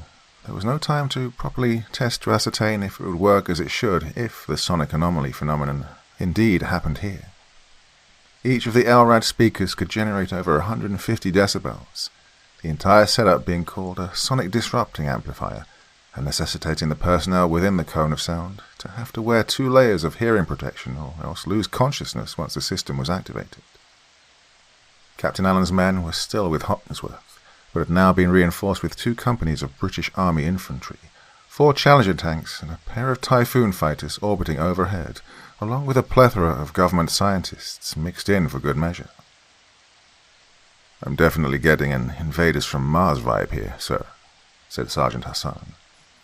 You're not the only one, Sergeant, answered Captain Allen, also staring up into the grey, cloudy afternoon sky, his eyes following the pair of fighter jets as they made lazy circles overhead. He looked down at his watch. Oh, the Martians are late. Captain Allen looked to his left where Commander Hollingsworth had positioned herself on the passenger side of one of the parked Panther vehicles, along with a black box and all the important sound recording. Although she was surrounded by other military officers and scientists, Lance Corporal Kelly and Sergeant Ratliff were not far from her side as the team still had the mission of safeguarding her and the sound recording. The 6 Army PSYOP vehicles were stationed at equal intervals around Stonehenge. Their acoustic projection systems directed at a point just above the colossal stone monument. Together with the tanks and infantry soldiers, they formed a relatively thin half-mile perimeter around Stonehenge. Each person involved in the operation was issued triple-flange earplugs and the highest-rated noise-dampening earmuffs that were available. But whether or not these would be effective if the mysterious sonic phenomenon happened was anybody's guess. Though the fatally loud noise could not be heard within the periphery of the black fog, it was not heard outside of it, meaning that for some odd reason the noise only existed within the black fog. Commander Hollingsworth would be the one to activate the sonic disrupting amplifier if and when the phenomenon occurred again, the hope being that she would be outside of the fog's cone of influence to not be affected by the noise. Everything, however, hinged on whether or not this was the right location and right time for the next occurrence to happen. "Why are we doing this, sir?" said Sergeant Hassan. "I mean, what are we hoping to accomplish with this?"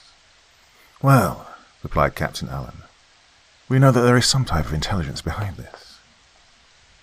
We all saw that bright light when we were on the transport flying in. We also know that the phenomenon was directly responsible for killing nearly 800 people, whether accidentally or on purpose. I reckon that by showing whoever is behind this that we have the ability to counter their sonic anomaly, they'll think twice about using it again." He looked down at his watch. "They're late," he thought. "Did we miscalculate? Did we get the time and place wrong?" "Sir," said Sergeant Hassan. Captain Allen looked in the direction of where Sergeant Hassan was staring. In the hazy distance, a black cone of fog was shooting down from a grey, cloudy sky, atop which was a point of bright light. The pencil-thin black cone was some distance farther than when Captain Allen had first seen it on the plain, perhaps by as much as 15 to 20 miles, and to be seen from Stonehenge, the unidentified object projecting the black cone of fog had to have been some distance up in the sky. A wave of surprised and shocked gasps came from the assembled personnel. "Damn," cursed Captain Allen. "We miscalculated the location." Running to Commander Hollingsworth, he pushed past the other personnel crowded around the armored truck and yelled, "Commander, do we know the thing's exact location?" "I'm pulling up that location now," replied Hollingsworth, her fingers dancing frantically across the laptop's keypad. "Here, West Woods in Marlborough Downs. That's where the anomaly is taking place." "Oh, damn it," thought Captain Allen, knowing that it would be impossible to pick up and move all of these assets 15 miles away to West Woods and then place them all back into position before the sonic anomaly had vanished. The two RAF Typhoon fighters banked hard and soared towards the bright light from which the fog was emanating. The radio inside the Panther tuned in to the air-ground tactical net. Hollingsworth Allen and the others gathered around the truck, straining to hear what the flight leader was saying. "Approaching the target now, 7 miles closer," reported the pilot. "The object is at 27,000 feet, around 100 meters in diameter. It's metallic, looks to be changing in color from bronze to silver and back again." The two fighter jets were flying in a tight orbit below the object, steadily gaining altitude as they made another loop around the glowing craft. "The cone of fog is about a quarter mile in diameter at its base," continued the flight leader, its words mixing with his heavy breathing as he maintained his tight turning maneuver. "The thing looks to be penetrating the ground below. It's pulling out something from the ground. It looks to be stones. The craft is pulling up huge rectangular blocks of stones." "Of course," exclaimed Commander Hollingsworth. "The massive stone blocks used to construct Stonehenge came from West Woods. That's how they were transported here to this spot." "Shit," exclaimed the flight leader suddenly. "I've lost nav and flight controls." The pair of fighters had closed to within a mile of the object, the wingman suddenly going from a tight turn into a flat spin as all flight controls became unresponsive. "Eject! Eject! Eject!" yelled the flight leader as the canopy of his wingman's jet flew open, the wingman being rocketed violently away from his uncontrollable jet. The flight leader's own aircraft had not yet gone into a spin as the pilot fought valiantly to get his fighter under control. Straining with all his might, he pulled on the stick in an effort to reverse course away from the object as warning alarms and red lights lit up the cockpit. Feeling that his Typhoon was about to go into an uncontrolled spin, the flight control system suddenly kicked in again, and the pilot pointed the nose of his fighter straight up. The nimble fighter looped up and over the glowing craft, and the pilot looked down over his shoulder, searching for his wingman and relieved to see that his chute had successfully deployed and that his wingman was now drifting down and away from the object. Now in control of his fighter again, the flight leader banked away, putting some distance between himself and the object before reversing course again, lining the object up for a missile shot. "I've got tone for an arm shot," declared the pilot. Negative, negative, do not engage," warned Commander Hollingsworth into the radio, reckoning that if the fighters lost flight control after coming within 1 mile of the object, then the missile would lose its guidance system once it got that close. "Keep eyes on the target but when you have to engage, go with a 27mm cannon." "Roger," confirmed the pilot, pulling away and abandoning his attack run. "That was a good call, Commander," agreed Captain Allen as he watched the fighter begin a wider orbit around the craft. "The target has about a dozen of those monolithic stones suspended underneath it. Probably more," announced the pilot. It's beginning to move. It's headed east towards your location." "Roger," replied Hollingsworth. "Remain on station and be ready to engage when called."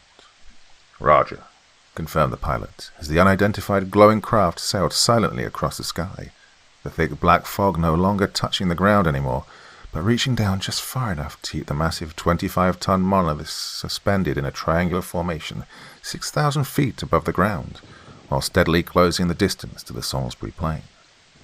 Within moments, the object had descended to 2,000 feet and was only 1 mile from Stonehenge, the gigantic monoliths now suspended just 500 feet above the earth.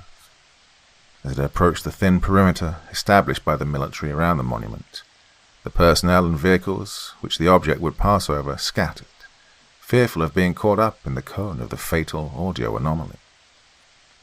Fortunately, however, this fear turned out to be unfounded, as Commander Hollingworth had been again correct in her assumption that the sound could only be heard from within the black cone of fog, although there was a definite sensation of static electricity in the air, and a vibrating sensation which rattled teeth and loose equipment like a tremor as the craft passed overhead, passing the thin military perimeter and stopping directly over the center of the Stonehenge monument. The dozen or so monolithic stones which it had lifted from the westwards, now only 100 feet above the ground. The assembled soldiers looked up in awe at the otherworldly spectacle, their team and squad leaders admonishing them to hold their fire, while the Challenger tanks traversed their turrets, their loaders ready to ram a 120mm round into the breach if the time came. Others looked nervously at Commander Hollingsworth, as she was the one who would activate the LRAD system should it become necessary. But what was necessary? What was the precedent to activate it? The object, or rather whomever controls the object, hadn't really initiated an overtly hostile act. It was quite possible that the Royal Navy destroyer, the Russian submarine, and the Greenpeace ship may have been a case of being at the wrong place at the wrong time. The deaths caused by the sonic anomalies could very well have been unintentional, and activating the LRAD system might be taken as a hostile act by the operators of that craft. By activating the LRAD system, she might inadvertently cause an interplanetary war. These thoughts raced through the young naval officer's mind, even as she gasped as the heavy monolithic stones shifted their positions in mid-air, as smoothly as dominoes being shuffled across a table. Up till now, the stones had been floating horizontally across the sky, but in an instant, 10 of the stones shifted into a vertical position and slammed down into the ground in a half-circle formation, completing the open area of the outer circle of Stonehenge. The ground shook as the stones were slammed home, causing many of the soldiers to lose their balance as the earth quaked. Yet no sooner had the 10 stones been positioned than the 5 remaining stones, still floating horizontally in the air, slammed straight down, balanced perfectly atop a pair of the stones which had been set down seconds earlier. After the dust and smoke had settled, however, the circle of Stonehenge was complete again after thousands of years, the glowing craft now resting atop the horizontal slabs like a monarch sitting atop a throne. "It was never an altar or some bloody celestial calendar," said Sergeant Ratliff, the usually unshakable medic's voice now filled with awe and wonder. It was a landing platform. "What now, Sergeant?" said Lance Corporal Kelly. "We remain calm and professional," answered Sergeant Hassan.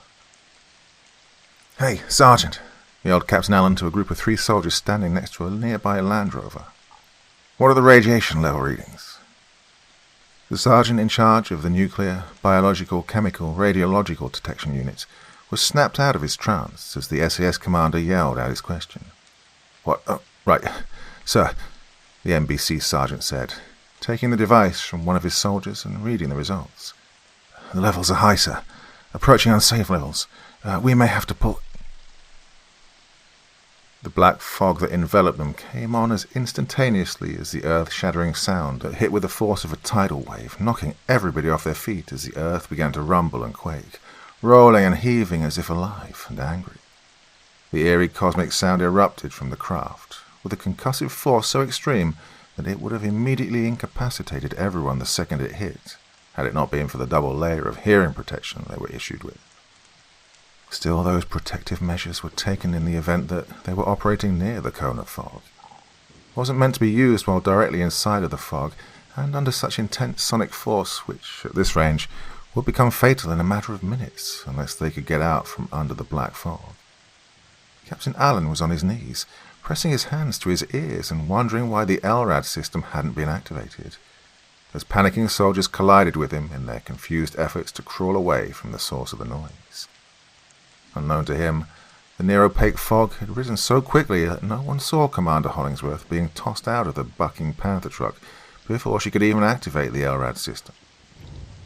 "Driver, reverse," yelled the commander of one of the Challenger tanks stationed at the perimeter, and the 60-ton heavily armored beast scrambled backwards as the sound continued to rumble and break underneath it. "Load sabot," he commanded. "Quickly, quickly, quickly!" The loader had lost his balance when the earth began quaking and when the tank suddenly rolled backwards, but he finally rammed the 120mm kinetic energy penetrator into the breach, breathlessly yelling "up" once the breach slammed shut. "Gunner," yelled the commander. "Target that thing sitting atop Stonehenge." "Can't see a fucking thing," replied the gunner. "It's bloody black as hell outside." By now the tank had reversed almost 100 meters, and they still hadn't gotten out of the cone of darkness.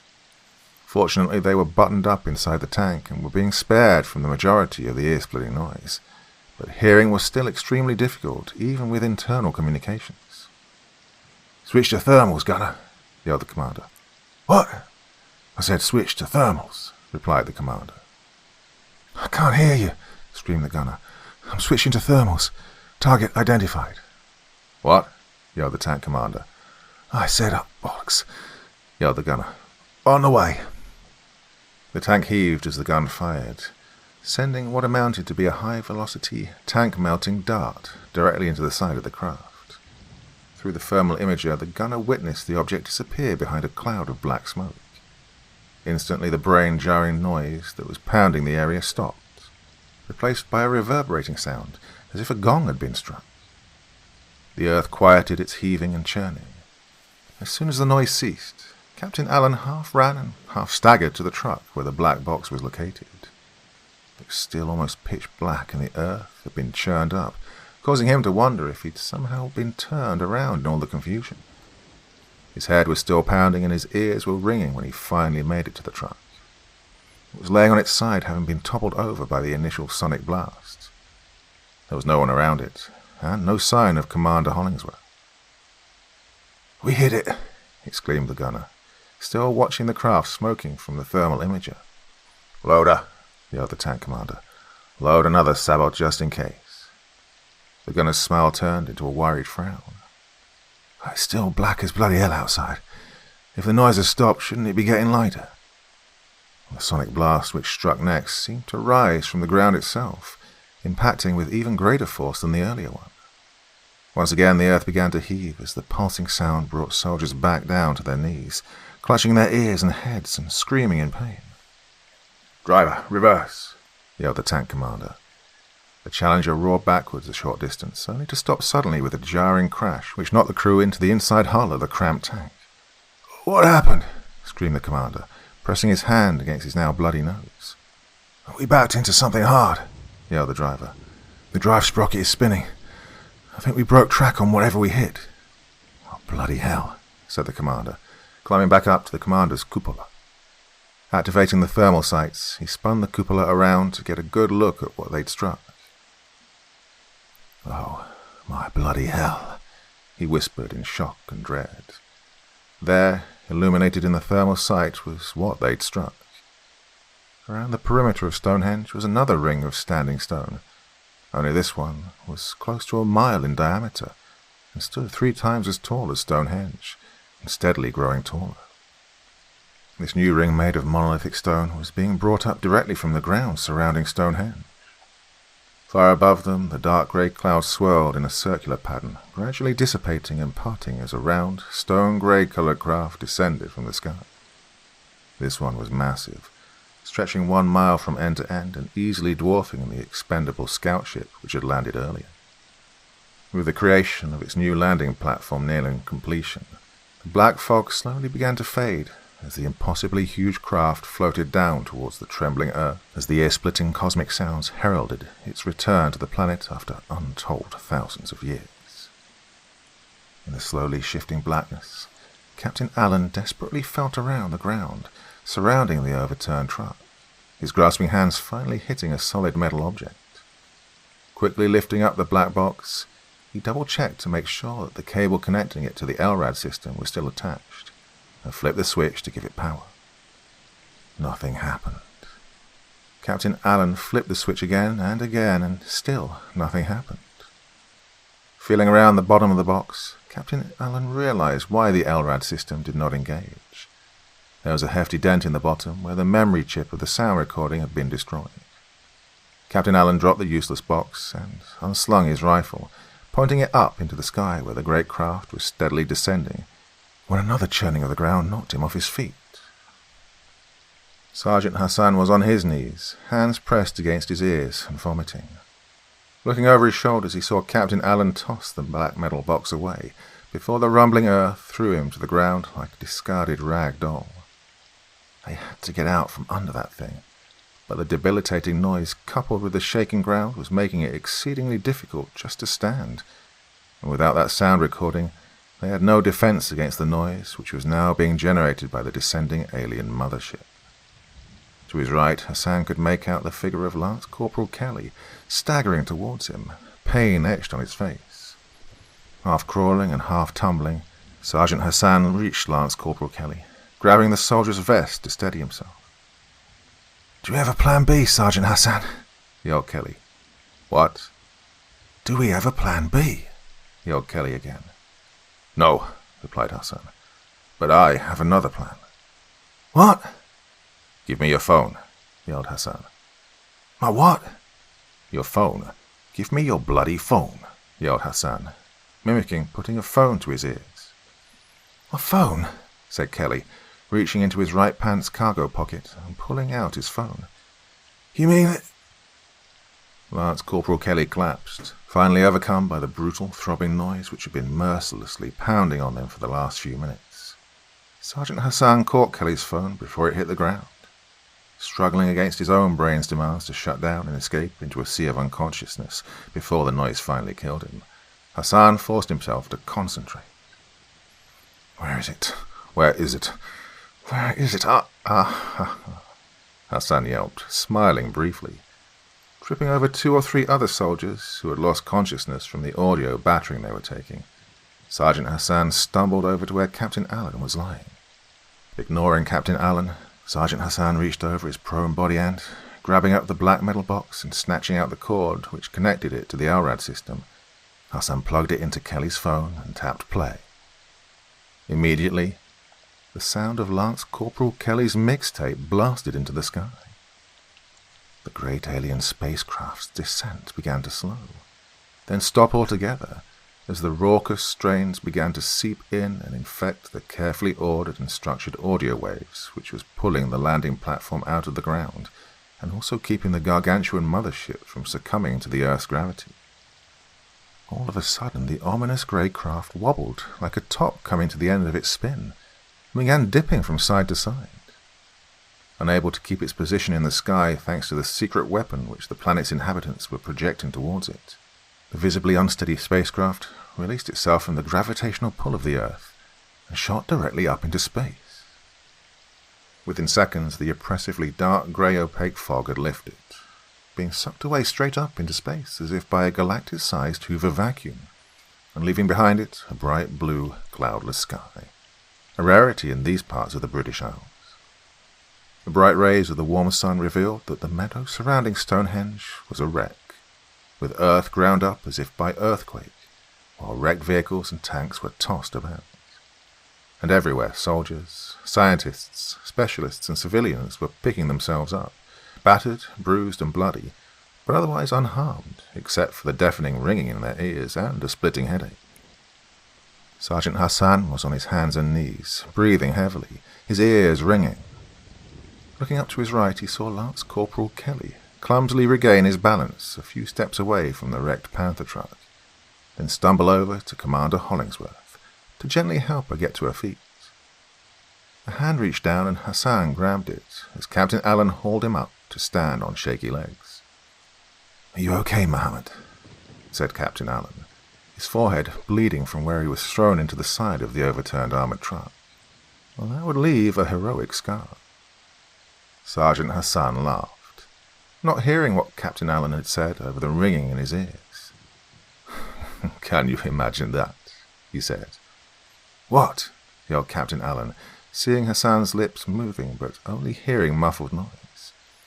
"I said," yelled Hassan, "can you imagine that?" "Imagine what?" yelled Captain Allen. "Fucking mumble rap crap saved the world," laughed Hassan.